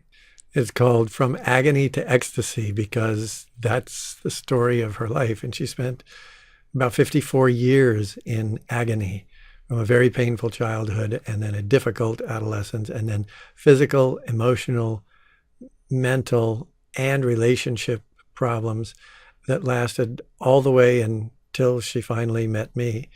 She spent 39 years from the time she was 15 until she was 54 trying every healing modality she could, literally traveling the country and the world to look for healing techniques that would help her get out of pain and then be happy. None of them worked, even though she became a hypnotherapist and a journey work practitioner. And when she met me, she was still in agony. And within 3 weeks, her whole life changed. She's an amazing woman. And you'll get to meet her soon, because along with her book, we're going to do some interviews to share her story so that you get to hear from her how she healed a lifetime of chronic emotional pain and anxiety, serious physical diseases, just one after the other, terrible back pain that put her in the hospital numerous times. And her marriage, she'd been through 3 or 4 difficult, painful marriages. And the one that she was in when we first talked, 15 years, she'd been in it was terrible. And when you hear her story, you will be shocked by what was going on there. I won't tell you because she'll tell you. And she completely healed all of those maladies, totally turned her marriage around so that now they love each other more than they even thought was possible. And Valerie and I will share with you how you can use the future visioning process to create a relationship if you don't have one, or to heal no matter how bad your relationship is. You'll be amazed at what you can do working with the future to heal your relationship. And she's now doing future visioning full-time with all of her clients. She doesn't do hypnotherapy or the journey work practice or any of the healing things that she did before, because future visioning is so complete and so powerful. And she's creating miracles, consistent miracles with all kinds, with virtually every kind of illness. So you're going to get to meet her and hear her story. And Valerie and Henry went through the whole future visioning process and transformed their own lives first. Then they continued to study. They continued to work with me. They've been studying with me for about 3 years. And so they are the only people who are certified, other than me, who can deliver the full, powerful future visioning process. And unfortunately, I need to let you know, because I care about you and I want you to have the healing. There are some people out there who have taken my materials, who say they're practicing future visioning, who say they're teaching future visioning, and they lack honesty, they lack integrity, because they are not authorized, they are not certified, and they are not delivering the powerful future visioning experience. Because unfortunately, I've met both some of these people who have been charged money to learn future visioning from someone else who is being dishonest. And they've come to me when they found out that I created this, and they still have their pain. They still have their emotional pain and their physical issues and their relationship problems and their lack of confidence. And they haven't gone through the process and healed themselves. And then when they turn around and try to do future visioning with someone else, it's just a watered down version. It's a nice visualization process that does not get the results. So then not only are they hurt because they're being charged money to learn something that they're not getting taught the real process, they're not getting the changes that they want. And then when they work with clients, the clients are getting a watered down version. And that's the real tragedy of this. The people who have found me after going and trying something with these other people, because they have tried so many things, like me, like Valerie, like you probably have, they've tried all these things and they didn't work. And so then when they try the watered down version of future visioning and it doesn't work, they tend to take that and dismiss it. And that could cause them to live in pain for literally the rest of their life, because unless you do the depth of the future visioning process, they won't get the results, because those practitioners, they haven't even gone through the process enough to change their own life, much less then take someone else through the process. So if you hear of anyone else doing what they call future visioning, ask them if they've trained with me. Ask them if they're certified by me. Ask them if they're still in touch, because Valerie and Henry are still in touch with me ongoingly, learning, continuing to develop. So if they're working with someone and they run into a challenge, an obstacle, something that they can't heal, something they don't know how to deal with, they can come back to me and I help them with it. And then they go and they create the miracles again. So if you run into someone out there, ask them if they're working with me. And if not, don't spend your money, and tell them that they have been taken advantage of, and tell them that if they really want to correct their karma and also learn what they're doing, they should get in touch with me, because I'm the one who created it. And there are 5 major areas that future visioning deals with that no other therapy model on the earth that I know of, and I've been doing this for 40 years, watching and exploring. And those 5 areas are: one, we've talked about working with the future. That's crucial, as I already explained. And then there's the incredibly, supremely important area of taking responsibility for your own reality. The core teaching of all metaphysics is you create your own reality. All of this is energy. Metaphysics quantum physics has proven. It's all energy, and you create your movie. That's the number one teaching. Unfortunately, though many people sort of write and speak those words, but they don't live in the truth of that, because what they ultimately teach is, well, you can't really do anything about the circumstances of your life, but you can adjust your attitude, the way you respond to the circumstances of your life. That's not what it says. It says you create the circumstances and then you create your response. And if you miss the first part, that's why most healing has a very difficult time working, because like when I was in a hospital 28 years ago, I had 3 doctors after 30 hours of excruciating pain, unbelievable pain. 3 doctors saying, you'll be dead within hours if you don't have immediate emergency surgery. We may not even be able to save you right now. And I thought about it and I said, no, I know that I'm creating this and I'm going to figure out how to heal it or die trying. And I kept looking, what am I doing to create it? Not what affirmation am I going to use? What law of attraction technique? What tapping? What am I going to do just to respond to this disease? I looked at completely the foundation. What am I doing to create it? And when I discovered that and expressed, instantaneously disappeared from the edge of death to completely healed 1 second later. You have the power to do that. We all do. We're all doing it all the time, actually. And just trying to respond with a positive attitude it's actually a form of victimhood, being a victim of what God or the Mercury is in retrograde or this disease that's happening to me, and I'm going to try to fight against the thing that's happening. Now, real healing comes from owning I'm happening to me. I'm creating it. And when you do that, then you can heal it. Anything, any issue, physical, emotional, mental, relationship, business, all areas can be changed when you are the author of your own play. The other one is dealing with emotions and going all the way into the emotions, all the way into the depth of your deepest emotions. And that can be frightening, which is why you have to go there first. And then you can take other people there. That includes actually healing your past, not just talking about your child or covering it over, releasing it or tapping it away, or it means going in and feeling and dealing and developing a relationship, healing your inner child and your inner adolescent. And you do that after you go to the future first and then go back in to heal the past.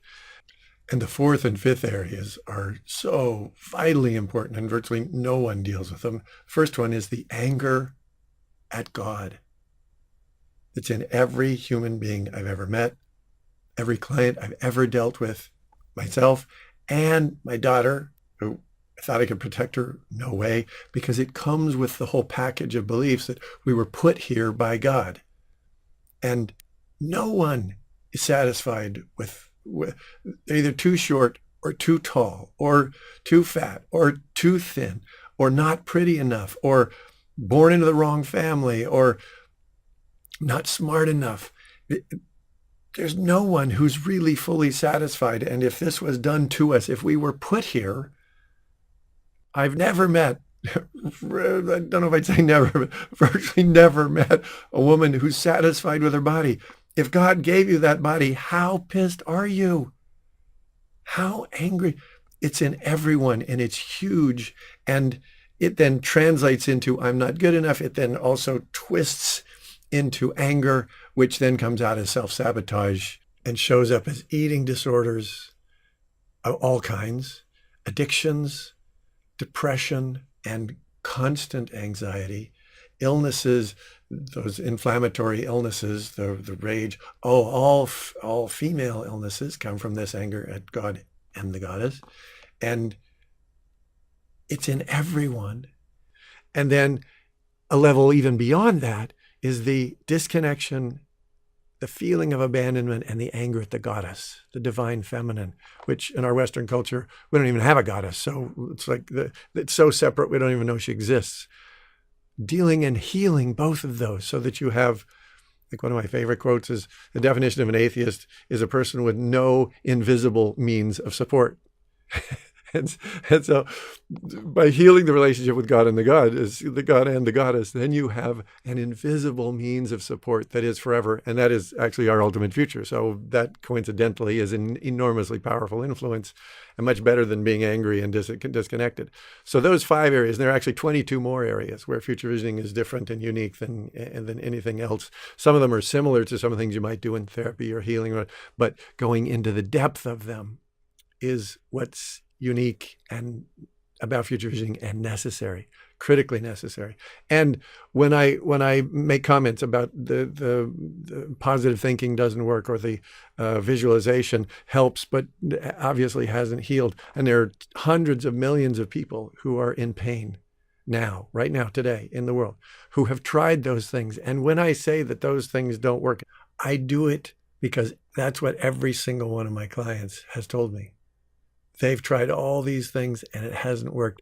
And because I care more about them than I do about protecting an image of some particular healing process, every one of my clients feels guilty that they didn't meditate long enough. They didn't do enough affirmations. They didn't have a positive enough attitude. They didn't eat the perfect food, or all of the things that they've tried. They feel like they failed. So when I point out to them, no, you didn't fail. Those systems have serious flaws and they don't work for most people. And they go, oh, I've been feeling guilty for 10, 15, 20, 30 years. They've been trying all of those things, sometimes 40 years. So the reason I point out the shortcomings in those is to help you release the guilt, to help you understand why those things didn't work, and then to find the thing that does work so that you can heal yourself and get on with that awesome future that you deserve. So think about that. How many things have you tried in your healing and growth and expansion and the search for happiness and health? And how many things have you tried, and how do you honestly feel about the results that you've gotten? Pay attention to that. Be real, be honest with yourself, and go for the gusto. You deserve to have genuine healing. And you've continued searching, and I hope this is what you've been looking for. It certainly was for me, because I spent years back in the 70s. I studied rebirthing and healing and energetics and meditation and consciousness, and traveled to India and went through all sorts of spiritual practices, and studied psychology and Reiki and breath and body work, and practiced all of those, and did that with clients and did it with myself, and got some incredible experiences and some profound results. But it did not lead to the real complete healing, to quick and powerful transformation.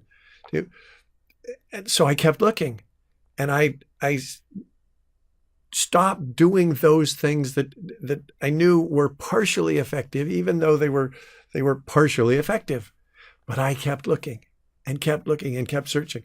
And then when I found Lazarus, and he started talking about the true power of metaphysics and the power of the future, and as I started to understand and integrate that, I realized there's a whole new model here that doesn't exist. And so it took me about 13 years to take in all the experiences that I did have, but then mostly to take in the wisdom from Lazarus and the understanding, and then to start working with the future and learning how, and literally creating how to work with the future, how to then work with the emotions, then work with the overall expansion of a being all the way into the spiritual realms.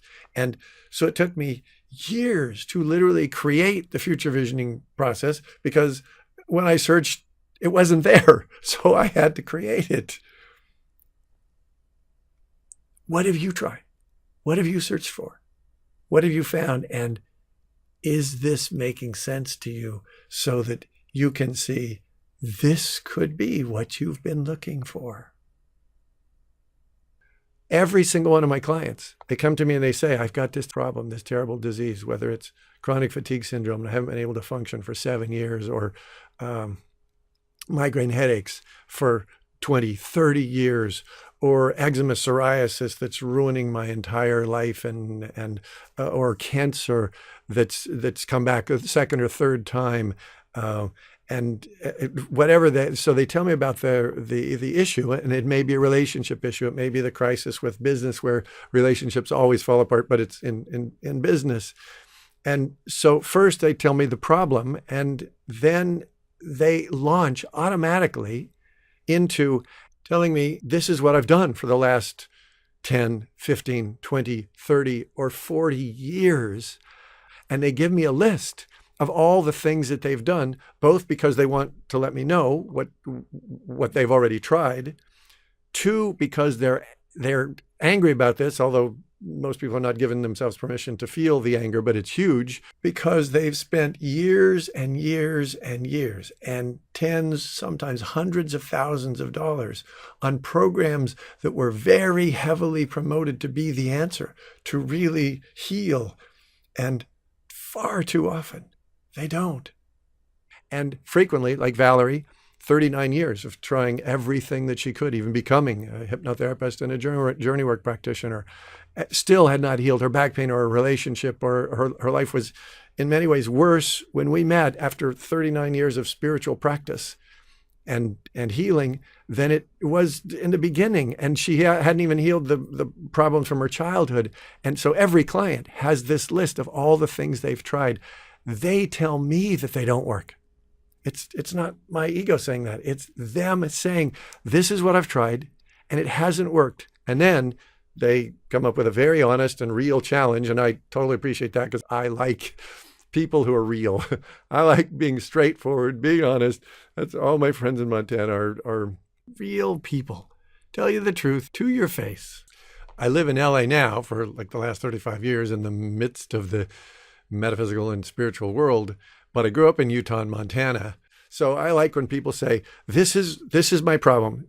Like 2 months ago, this wonderful, wonderful client, Christopher, called, and he heard about me and from a friend, and he called and he said, I've had life-destroying colitis for over 20 years. And it has ruined everything about my life because I'm in constant pain. I am literally having to rush to the bathroom sometimes 30 or 40 or 50 times a day, which means I can't have a social life. I usually can't work for long periods when I'm sick. I can't function. And it was so sad, because he said, I live in Hawaii, just a few blocks from the beach, but it's such an embarrassing struggle to try and walk from here to the beach and have to know where every bathroom is at a second's notice, and to feel awkward and uncomfortable about that, whether I'm at the beach or on the way. That he said, I've been here for a year or so. I haven't even been swimming in the ocean. He said, I have no social life. I barely am able to work, which is, I've got some flexible hours, and I'm in pain, and I've almost died because of this. I've spent 20 years in pain. I was down to 89 pounds, and normally should be like 100 and 160, 170 would be a normal weight for him, a healthy weight. And he said, I've spent 20 years and between $250,000 and $300,000 trying every healing technique on the planet Earth. And he said, not only have I tried all of those, and obviously they haven't worked, because I'm still sick. I'm still not swimming in the ocean. I'm still rushing frantically to the bathroom from at a second's notice, anytime, day or night. I'm not sleeping either. And having almost died, now he's put on some more weight but has no life. And so he asked me a very real and honest, and I appreciate honest, real question. He said, I've already spent close to $300,000 and 20 years, and nothing has worked. And I want to know if you do something different, because otherwise I'm not going to give you a dime unless what you do is dramatically different than all of the things all over the planet that I have searched out and tried. Unless you do something significantly different, I'm not going to waste another dime because I don't have it. I've spent more than my savings, more than everything I earn. It all goes into healing treatments, and I'm still in terrible pain and hopeless and angry. And if you do something different, I'm still searching for healing. I've been told by the doctors that I ultimately just have to give in and have them cut all my guts out. And I don't want to do that. And I've resisted for 20 years, but I'm on that hopeless verge of having to just have them take my whole insides out as the only solution. So almost every client I've ever dealt with has been like him, where particularly now, where they've spent 5, 10, 15, 20, 30 years. A lot of them are practitioners, and they've done the healing, like Valerie, hypnotherapist, have done all sorts of healing, and they're still in pain. So I've explored all of that too. So when someone like Christopher calls me and tells me all that he's been through, I can understand. I can relate to virtually everything that he's tried. Then when he says how sick he is, how sick he's been, I know that I have just a few minutes to literally save a life. The quality of his life and literally his survival is hanging in the balance. So I don't have time to be spiritually correct, and I got to be really honest and share with him everything that I can about why the things he's tried haven't worked, about how future visioning can work, and what he can do literally in that phone call. My goal is in that very first call, that very first connection with people, to give an experience that actually starts the healing, like with Laura. That's my goal. Let's start the healing today. So Christopher calls and challenges me, says, what do you do that's different? So I look at those 5 areas. How's your future? And he said, it's a disaster. I've been in pain for so many years. I don't even want to look at the future. It's just filled with pain. And I said, how do you deal with emotions? He said, no, not very well, because my childhood was very painful and emotionally dysfunctional, and I've been angry for all of these years. And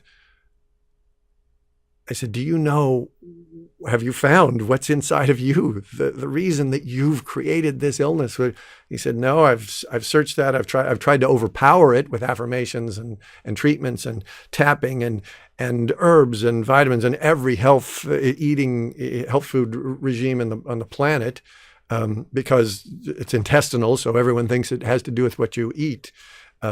I said, no, it really doesn't. It has to do with what's eating you. It's the old phrase. I didn't come up with that. Someone did. It's brilliant. It's the emotions. And he said, no, I don't really know how to deal with my emotions. I've tried a million different ways. And then I said, and how's your relationship with God? He said, I'm so pissed. I don't even know. I'm angry at everything, angry at life. And then I said, one of the other beautiful elements of future visioning is dealing with your relationship with the goddess. And he said, I'm clueless. Who is that? That was my first response 30 years ago too. I said, so what future visioning is about is those 5 areas: healing, opening, expanding, all of those. And there are 22 other specific areas that are profound, significant, important. And future visioning addresses all of those. And when you heal all of those and you have a brighter future and you have a real connection to your own emotions and you've claimed your own power and you have a healed relationship with God and a connection to the divine feminine, the goddess, I said, then how do you think your body would function? He said, I can feel a difference already. He said, we haven't even done anything yet, but I'm already. He said, my stomach, my guts feel better right now. We've been talking for like 45 minutes. He said, this is bizarre, but I already feel better. I said, I know. That's how this works. That's why I do it. So he said, I am trusting this is a unique feeling, he said, but I know this is the right thing. I'm in. Let's go for it. So for 20 years, he's been in pain. Of his 35 something year life, started in his teens, and for 20 years approximately, he's been in serious physical pain, and literally close to dying, because it involves bleeding, it involves cramping. It's just a really ugly disease. So I said, let's get started. So like the next day, we got started. So in that first session, we went out to his future about 5 years out to see himself healthy and happy and loved and swimming in the ocean. And he'd never seen that in his entire life. So it took some work to create that, but we created this beautiful future. Then we went out, which is the FutureVisioning process, all the way out to the end of this lifetime to see himself as a wise old man, having lived a totally fulfilling, satisfying life, and being loved all the way through and contributing to the world. And then we went beyond this lifetime into the future that is beyond this life. Then we came back and went into the anger and into the past and into his child. And there was anger there, even though he'd been in therapy for like 15 years and tried all kinds of things. He hadn't even touched on the depth of that anger, the anger at God and the goddess. And it was explosive. It was huge. And it was all held in his guts, which is why they were just like exploding, burning up and festering. And so he expressed all that. And at the end of that session, he was so excited about his life, about his future, about his own courage at being able to feel his feelings. He was a whole different person. And the next day he called me, and not only was he excited and really enthused because of this future that he now could see and sense and feel, but he told me he slept through the night for the first time in like 18 years, not having to get up 6, 7, 8, 9 times every night, which he'd been doing to go to the bathroom for slept through the night. He was one happy camper. And within 3 weeks, he was feeling so much better. He started swimming in the ocean and enjoying his life and going back to work and actually going out to eat and enjoying that. And within about 4 or 5 weeks, his colitis was virtually gone. And he was living his life and riding his bike and exploring the island. He lives in Hawaii, but he was out exploring and enjoying.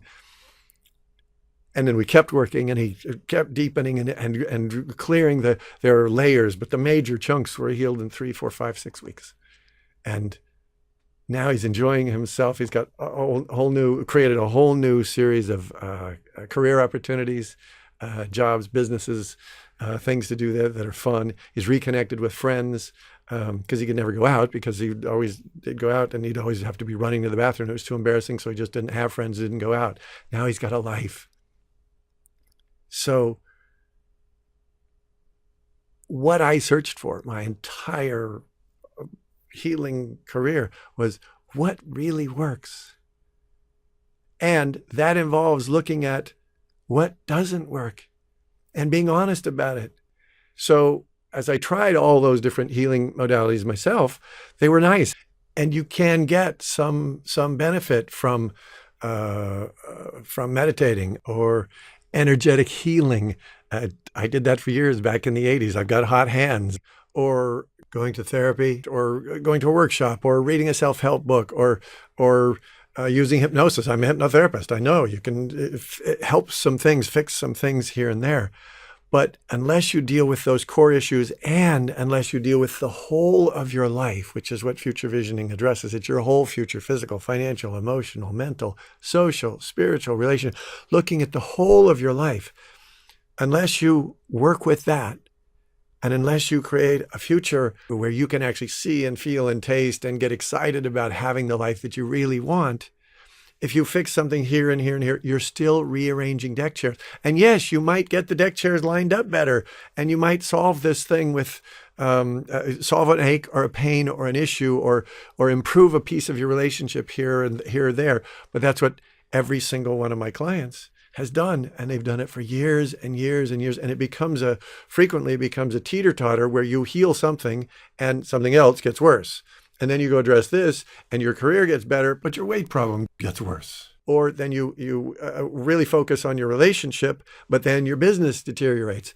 And so the Future Visioning program is looking at the whole of your life and creating a future where your whole life works. And it's kind of cool to do that. It's kind of fun to have something like that to look forward to. And it brings up resistances that we didn't even know we had, like the anger at God, or the belief that you can't have it all. Who do you think you are? Well, you're a divine being and you deserve to have it all. That's who you should be thinking you are. And so working with those things expands the whole game. And Christopher's a very smart guy. Incredible pain for too many years, but very smart. Valerie, very smart, and both of them very experienced. And they and my clients, every single one of my thousands of clients has asked very specific questions, like, why is future visioning different than hypnosis? Why is it different than journey work, for example, with Valerie? Why is it different than this Sedona releasing method? Or why is it different? Why is it any better than all of these things that either I've already done, or I'm thinking I could do those and they're easier, they're less expensive, I could just get a tape and do. And so I welcome those questions. Feel free, ask me. So I ask them, does it deal with your whole life, physical, financial, emotional, mental, relationship, spiritual, social? Does it deal with your whole life? They go, no, they deal primarily with the symptoms, with the problem. I go, okay, does it deal with the future? Does it help you open up your entire future, your 5-year future from now, when you're happy, healthy, successful, and enjoying life, going all the way out to the end of this lifetime, when you've lived a totally fulfilling and satisfying life, and then going beyond this lifetime to our ultimate future, going home to God, the Goddess, the Source, the Is, to the universe? Does it help you get in touch with your entire future? I go, well, no, not even. And does it help you get in touch with the real depth of your emotions, the core, the depth and the height of your emotions, everywhere from rage to ecstasy? Do you really expand your emotions? And does that system that you're thinking about or that you have tried, does it help you get in touch with your own self-sabotage, with your self-pity, victimhood, martyrhood, the reasons why you hold on to struggle, disease, etc.? No. And how about, does it help you heal and create a new loving relationship with God and with the Goddess? And they go, 0 for 5. And there are, as I said, 28, 29 different areas like that future visioning addresses. And then they go, oh, like Christopher did, I'm already feeling a change in my body and already feeling hopeful. That headache that I had when we started our call is gone. That pain in my back that is, I can breathe already. That's what happens all the time with future visioning. So when I told Christopher that he could heal this colitis, he'd been in pain for so long that he really didn't believe that was even possible. But His body started to believe me. His future self started to believe me, and he could feel the change already. So he said, okay. And now he's swimming in the ocean twice a day, sometimes before work and after work. And we're going to do some interviews so that he can share more of his healing and give hope. And he shared something with me that he said, feel free to share it.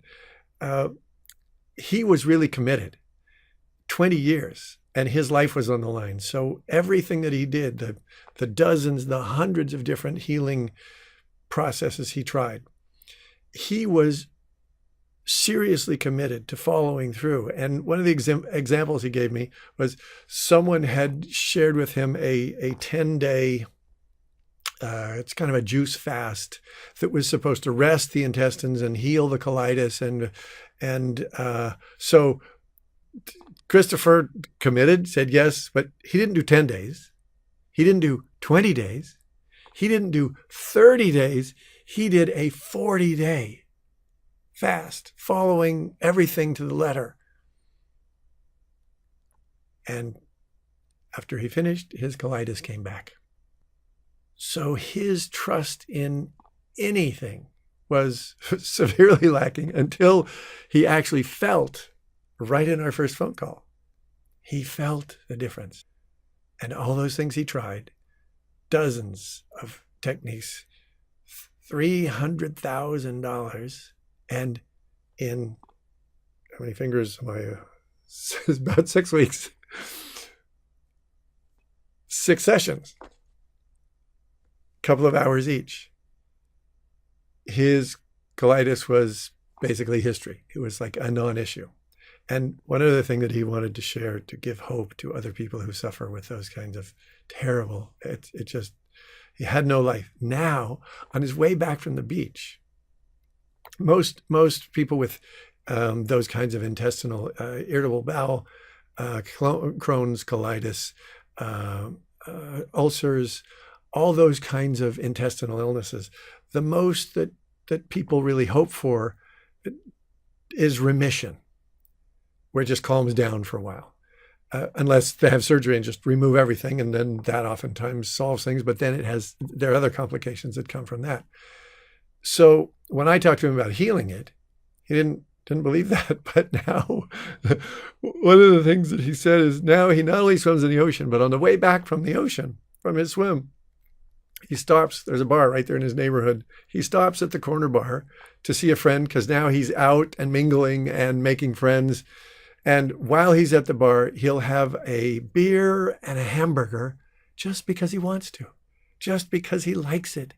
And then he comes home, feels great, sleeps well, and doesn't worry. He doesn't live walking on eggshells like most people with those diseases do, because he knows what he did to heal it. He knows he found the core issues, healed the core issues. So he's not, like Laura said, no longer afraid of his disease, because he knows what caused it, what he did to create it, and what he did to heal it. And that's what we're supposed to be doing here. Creating healing successes and enjoying love and life, because we're powerful. We're gods and goddesses in training. We're not human beings. We're spiritual beings. And so Valerie's book is going to be, and it tells her whole story of all the things she did, 39 years worth. Then it tells the things that we did and gives some detail about what we did. So you'll be able to read it and actually see these are the steps. And we've had people read her book and the other book, The Goddess Cure. We've had people read those and start healing just by reading them, because they all of a sudden get the whole picture of how reality works and the dynamics of how reality works. And so her book will be ready soon. So if you're on the website, sign up for the mailing list, and I'll let you know when the book is ready, or send me an email. And also sign up for the subscribe if you're on YouTube, because I'm going to be doing a series of videos talking about all the different illnesses and issues that I've helped people heal, and giving you specifics about how you can heal those. And I'd love to share that information with you. You can get in touch with me and work on your specific issue, or let me know what you want me to talk about all kinds of illnesses, from migraines to menopause, and everything in between, let me know. And spend some time thinking about your future. Write down that idea: the future creates the present. And the whole quote is, the future creates the present against the backdrop of the past. The past is just a backdrop. It's just a backstory. Out to the future, back to the past. Out to the future, back to the past. Our brain is doing that all day, all night. That's the key to insomnia right there. We're always relating to the future, whether we know it or not. And Lazarus explained this, and it made so much sense to me because I had been focusing mostly on just being in the moment, relating to the past, but really focusing here. But then I realized, oh, this is the playing field. It's all of this, all the time. And if you understand that your brain is doing that, whether you like it or not, whether you participate or not, that's why just the being in the now stuff can never really work functionally. You couldn't run a business that way. You can't run a life that way, because you have to relate to the future. You have to be thinking about next week, today, what am I going to do for lunch? Next week, what am I going to do? What am I going to do with my house or with my career or with my relationship? Those are all future related decisions, and they bring in the issues from the past. This is going on all the time. Sometimes the brain does that in a second. I'll explain that again in another tape, go in more detail with that. But sometimes it's in a second. Sometimes you do like year-long, where you're sort of doing your New Year's resolutions. You're looking out to the future and then kind of living it and relating to all this stuff in the past and coming back. So this can be really short, really brief, really fast, or long, a whole lifetime. How about many lifetimes? How about your whole spiritual journey? Where's that going? And where did you come from originally? It's a big infinity symbol. So to see how much this future is affecting you makes the whole game of working with human beings much more efficient, much more effective, because it's like upgrading a computer. It isn't difficult to upgrade a computer if you know what you're doing. If you don't know what you're doing, you can spend years and not get any results, which is sadly what the human race has been doing for too long. If you do know what to change and how to change it, which is what I put together with all of the 30, 40 years of exploring this stuff, so that my clients now accomplish some things that I took 8 or 10 or 12 years to accomplish in my own life, in my own process. Clients like Laura, quick studies, people who are ready and willing, can accomplish sometimes in minutes. So instead of, I'll tell you again, another video, a major process that I went through that took me 13 years. And I now do it with clients in about 3 to 4 hours. And it's done even better than I did it because it's efficient. And so the artistry of this work is important. And learning that is not only joyful, but empowering. That's why I'm training a few select practitioners to do this. So the future is unlimited. And your job is to go out here, create the awesome future, come back, heal the past, and enjoy the present, knowing that you're no longer riding on the Titanic headed for an iceberg. Change the course of the ship. Head for the warm southern Atlantic where the Bahamas are. Let's go to the Caribbean. That's a future that, oh, I can breathe. I can relax. I'm not stressed anymore. I'm not anxious anymore. I'm not depressed anymore. And it's critically important that you participate in this because, like the quote I created, if you don't consciously design your future, your parents already have. And I can tell you, that's not the good news. Even if they were loving and benevolent, you don't want them designing your future. You came here to design and create your own future. As you connect to the future that you want, and then come back and heal the past, then the future can open up, just like it did for Laura and her whole life changed, like it did for Valerie and Henry. He struggled with alcoholism for close to 40 years. in and out of AA, half a dozen, no, maybe 3 different times. And it was all Band-Aids. At first seemed helpful, but then just a source of frustration and guilt. And like, there's something wrong with me. I have a disease that, no, you don't. You have a future that sucks. Once he saw that, his whole life changed, and he stopped his 30-year struggle with alcoholism, stopped his 30-year struggle with Alcoholics Anonymous, and stopped his 30-year struggle with anger and frustration, which was because of, or the cause of his alcoholism and a result of his interacting with the 12-step process, which is frustrating because it doesn't work. It literally, you look up the research, it fails 95 to 100% of the time, even though there are all those 12-step programs out there. But so he was frustrated with that for 40 years.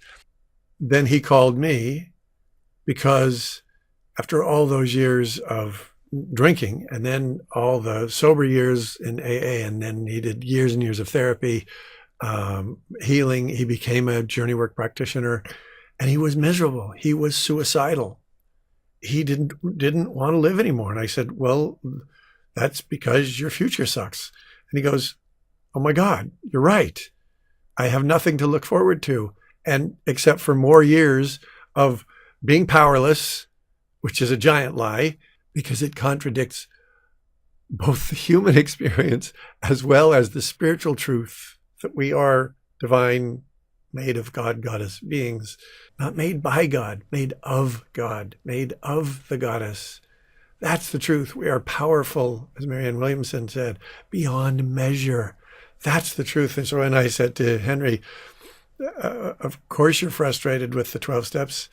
It fails most of the time, and it teaches you that you're powerless. And he said, I never felt comfortable saying that. All the years I've been in there, I still, because it's not true. He said, that's right, but I don't know what else to do. So he started working on his future, started working on his emotions, and he's changed his whole life. Has a new love, a new relationship. He's traveling and enjoying his life. He's been with me for 3 years, so he's doing future visioning with clients also because he wants to help, and he knows that there is a way out now that's not through being a diseased, powerless addict, but being a powerful and spiritual creator. And he's loving his life. That's the way life is supposed to be. And if you know anybody who's dealing with addiction, you not only need to share this video with them, but there's another video where Henry and I did an interview that was just extraordinary. We thought it would be a few minutes sort of, and it turned out to be a truly unique, never before explored journey of awakening from the disempowerment of the 12 steps to the empowerment of future visioning and the complete healing. His addiction is not even an issue in his life anymore. It's gone. It's no longer an issue. And that video is something that you should see, and anyone you know who has any kind of an addiction problem should watch that as well. So Laura and Henry and Valerie and like thousands of other clients have healed everything, every illness, every kind of malady, and created magic, created miracles. So if you're in any kind of healing arts practice, a psychologist or a psychiatrist or a therapist or a healer or a life coach or even a massage practitioner or a chiropractor, you really should come and check this out because it will make your work easier and faster and much more satisfying. There are a lot of good people who are in the helping professions wanting to help, but the frustration is enormous. Valerie, 39 years, she had studied virtually every form of consciousness and healing. 10 years as a full-time hypnotherapist and journey work practitioner, and was not able to heal herself, which was enormously painful and frustrating. But then she saw her clients continue to struggle. They got some help, they got some benefit, but I need to tell you a profound, painful, but then inspiring story. a few months before Valerie heard me doing the teleseminar where we connected, she had a client, a wonderful man with a good heart, but a very serious, painful life and an addiction problem, alcohol and drugs. He had a wife and 2 kids under the age of 10 and had struggled with his addiction for years, all of his adult life. And he heard about Valerie, about the journey work. It's more emotional, supposed to be more healing. So he came to her, and he was an ideal client. He was willing to participate. He did the processes when they were working together. He did the homework if she suggested things for him to write about or read or whatever. And at first it was good. They were both excited, and they felt the connection. They felt the movement, but as was true with most of her clients, and sadly most clients in the world, the initial enthusiasm creates some change and some hope, but then the actual process doesn't lead to the healing. So that happened. His work, though he was willing to participate, she did it by the book. She did it, every technique that she had been taught, every process that was supposed to create the healing, and it helped a little bit, and then the growth stopped. The results just kind of petered out. And they both said, well, we've done everything, and we've even done it twice, and just doing it a 3rd or 4th time, going through the same thing, is not going to make a difference. So we've pretty much done all there is. And the most frustrating and saddest and painful aspect of the whole experience was Valerie wasn't just a practitioner. She was a hypnotherapist and a journey work practitioner and trainer. She was the authority that others came to get help when they had a problem. And she didn't have the answer. She asked the other trainers and the people in the top of the organizations around her, and they just suggested, we'll do the process again. She'd already done that and knew that wasn't working. And she didn't know me. None of those people knew about the future. So she couldn't find the answer. So they agreed, and he stopped working with her. A few months after that, she heard from a friend, he died of an overdose. His wife no longer has a husband. His children no longer have a father. And Valerie was devastated, as of course you can understand, anyone would be. She had done everything by the book, everything the way it was supposed to be done, and he was willing. And he was no longer there. So when she heard about me in the teleseminar that I was, she almost didn't want to listen anymore. She was just 39 years of frustration. And to hear someone else just sort of talk about some other same old, she didn't even want to listen. But her friend who told her about me said, this is different, just try it. And she did. In that first teleseminar, she heard how future visioning is different. She started to feel, even against her own frustration and pain and hopelessness, she started to feel some enthusiasm. She started to see this is different. I mentioned on that call that I worked with lots of addicts of all kinds. Used to work at an addiction center right there with every kind of addict. And I said, they have the darkest futures of any human beings I've ever met. And the light went on. She said, oh my God. This wonderful client who was no longer even on the planet, he had even said things about how his future was so painful. But she heard it, but she didn't know what to do with it, didn't know how to respond to it, didn't know how to help.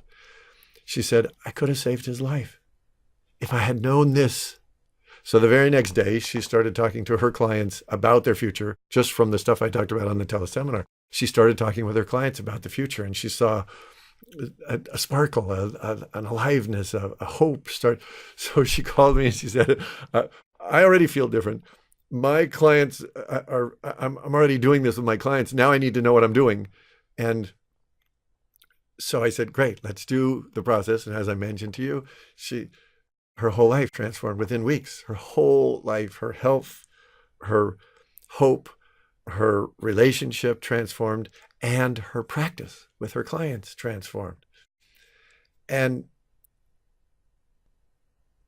this work is complex. It's intricate because you're complex. We human beings are complex. Our lives are complex. We have past, present, future relationships, careers, our body issues, our cultural issues. It's a very complex reality, and there's a beautiful gift, another piece of wisdom that just rocked my world from the Zoras. 33 years ago, he said, if you look for simple answers, you guarantee yourself a difficult life. You're going to want to go back and listen to this and write it down. Think about that one for 30 or 40 years also, which I've done. It's amazing. And the whole thing, if you look for simple answers, you guarantee yourself a difficult life. If, however, you're willing to embrace complexity, then you can have an easy life. So it's like working with computers. Computers are ridiculously complex. No one human being can understand everything in just one computer.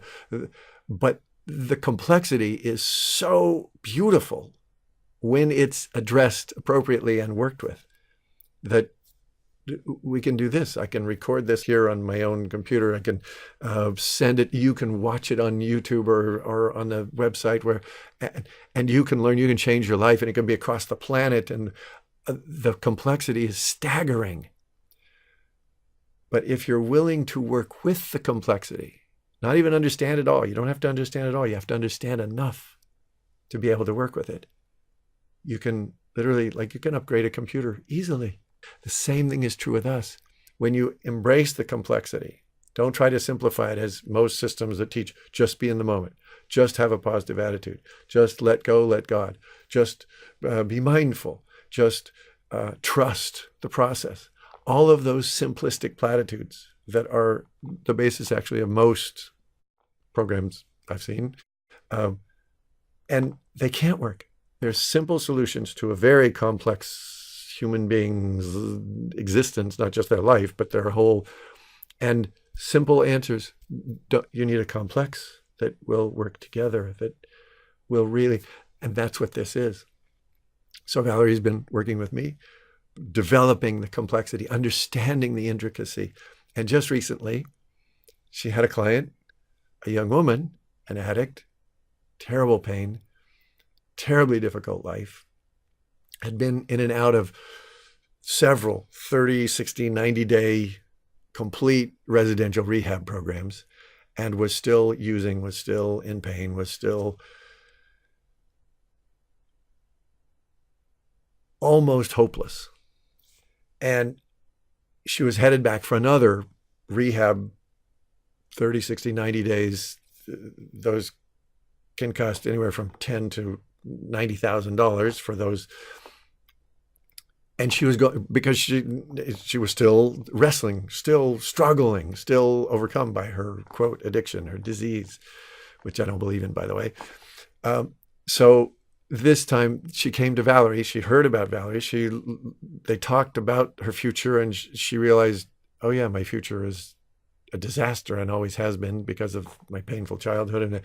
And so instead of going into a full residential program to the tune of tens of thousands of dollars, she decided to try working with Valerie. They only worked together once a week for a few hours. They did the basic FutureVisioning 15-hour program. So 6-7 weeks, a couple hours each week. They worked on the whole FutureVisioning process. By the end of about the 6 weeks, her addiction was gone. It was like a non-issue. She was back in her life, entering and participating now with her future, living her life and enjoying. And the battle, the struggle with the addiction was literally left in the dust, left in the past. So Valerie not only healed her life, but now, because she's working with the intricacy, which is why I said the people who've done have heard about FutureVisioning, done a little bit of training somewhere by someone else who's used my materials, if they've spent a couple of weeks, even a couple of months, it's like going to a brain surgeon who's done a correspondence course or a 3-week, 3-month training. Not a good idea. So the complexity of this is a requirement. It's beautiful. It's like art or a symphony. Symphonies are not simple. Art, a beautiful piece of art, though it looks elegant and is not simple, and particularly the mastery. And they say now it takes 10,000 hours of practice to develop mastery. And then you can do something that might look simple. It's not really simple. It's elegant. That's, Valerie and I were talking the other day, and my success rate with FutureVisioning, creating massive transformation, incredible healings and transformation, is over 95%. Because you are powerful, because this enables you to address your complexity and your power and your future and your self-love. And that combination is literally what creates reality. So of course it works. You create a better reality. It's because of your power that this works. It's because of your love. And what I do is encourage you to understand and work with the complexity. Work with the complexity of your emotions and your beliefs and your future and your relationships, and work with the whole beautiful complexity, and then knowing how to tweak. It's like tuning up a computer, upgrading. Well, go out to the future, get the new version, get you version 4.0 if you've been running version 1.0 of you for too long as an operator. Go out to the future, get version 4.0, install it, and then run it. And then go in and you have to debug a little because we carry a lot of programming from the past. But when you know how to do that, amazing transformations are, I use the word miracle, but it's not a miracle. Like a computer, having a computer work and do incredible things is not a miracle. It's science. It's a beautiful machine working with the complexity of information and then producing the result that you want. That you're capable of doing that. You're doing it already. It's just doing it with bad software, so you print out ugly pictures. Change the software, print out beautiful pictures. That's what this is about. And this works in the world of business.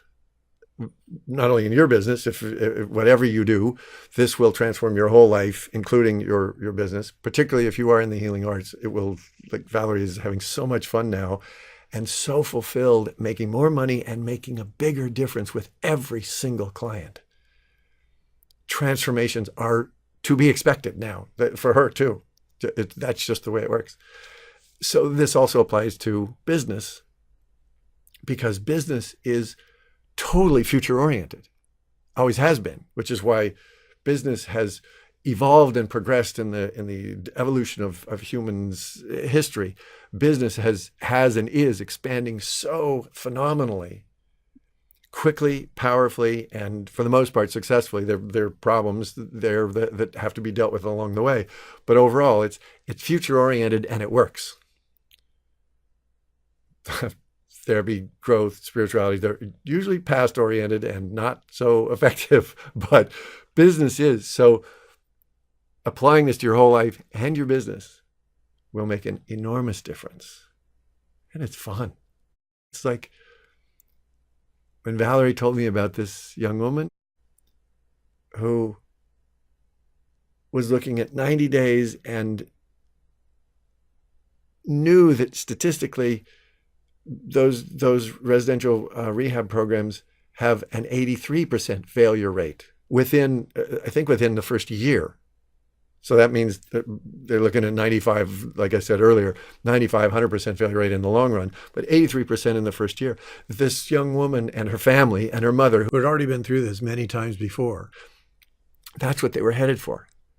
Instead, she did 6 weeks, once a week with Valerie, opened up a whole new future, healed her anger and her pain. How do you think Valerie felt? When she was telling me about it, I was like, oh my God, I just love hearing this. It is so fun. And I want you to have not only a beautiful future and a wonderful life, but particularly if you are in the helping professions in any form, to have that kind of fun and that kind of satisfaction. And to make that kind of difference with your clients. We have a whole world that needs a brighter future. Millions of people, hundreds of millions, billions of people who need a brighter future. So if you want to expand your business also, this is a very powerful tool for healing your resistance to abundance and success and creating the amazing future that you really want and that you really deserve, including creating financial success, creating good relationships, good partnerships, creating powerful results in the world, which is what you want to create. So here's the key thing. The happiest, healthiest, most successful people in the world, the ones that Stephen Covey studied for his book, The 7 Habits of Highly Effective People. And I found this to be true with every single one of the really happy, healthy, successful clients and friends and people that I've met in the 7 habits. The first habit was be proactive, like do something, which is kind of a no-brainer. But the second habit is the one that's really profound. Habit number 2 in the 7 habits of highly effective people is begin with the end in mind. Begin with the future. That's how our brain works all the time. That's how our heart works. It's reaching out for the love, for the joy, and that's how we need to work.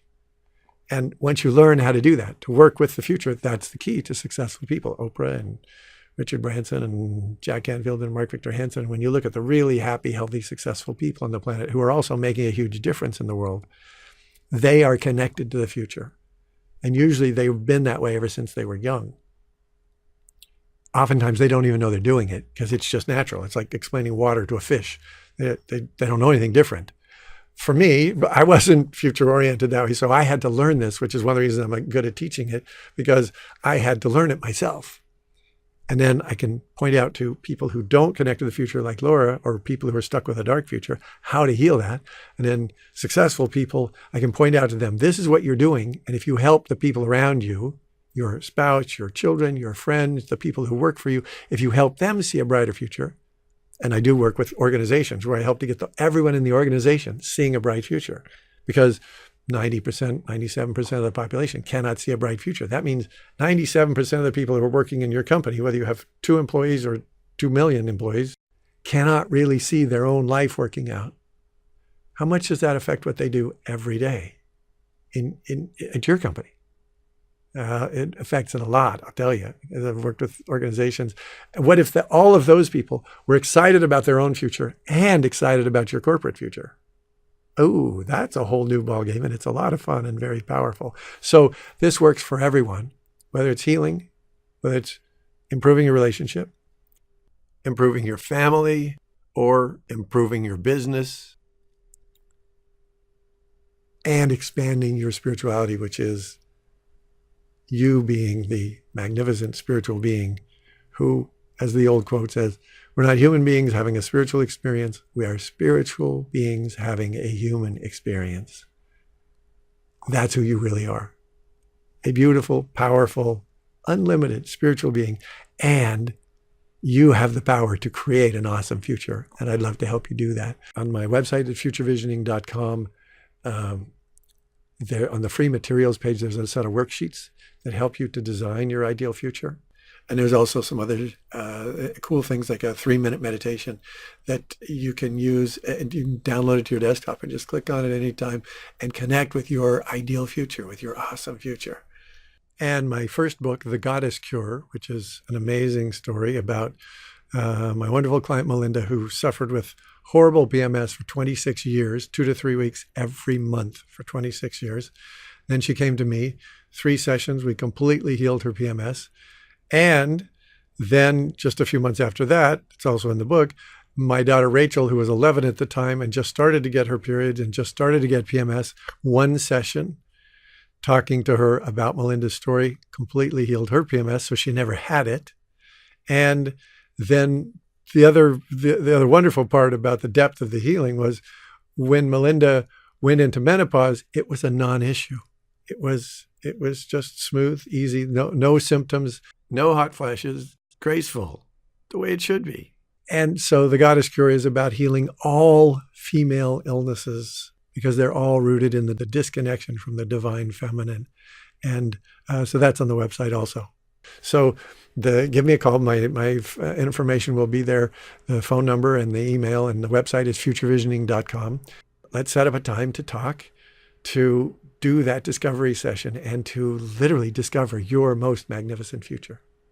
And at the same time we do that, then the blockages, the resistances, the things that are in the way of that become relatively obvious.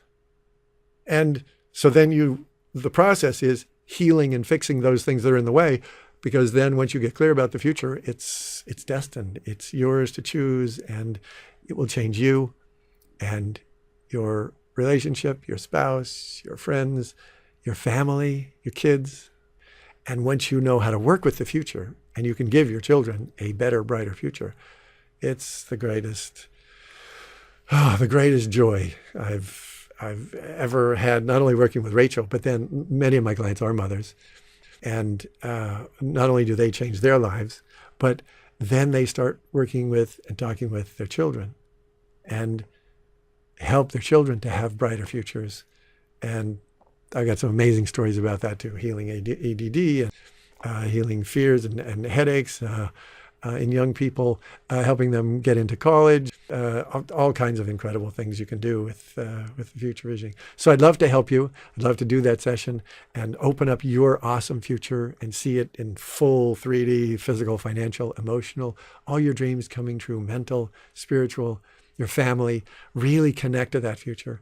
So however we connect, whenever we connect, I would love to support you, creating your awesome future, and then helping those around you to create their awesome future, and then ultimately to help the whole world to create an awesome future, because that's what we're here to do, and that's what we can do. It is within our power now to create a world that works for everyone, and it starts by creating an awesome future for you and those you love. So let's be in touch, and thank you for taking the time to look at this, to explore this. And remember, you are a powerful spiritual being. You can create your future. Doorway number 5 is always open. The magic, the miracles, the fun are waiting. Your future self is waiting to meet you. So let's get together and go meet your awesome future self. Thanks. I look forward to connecting.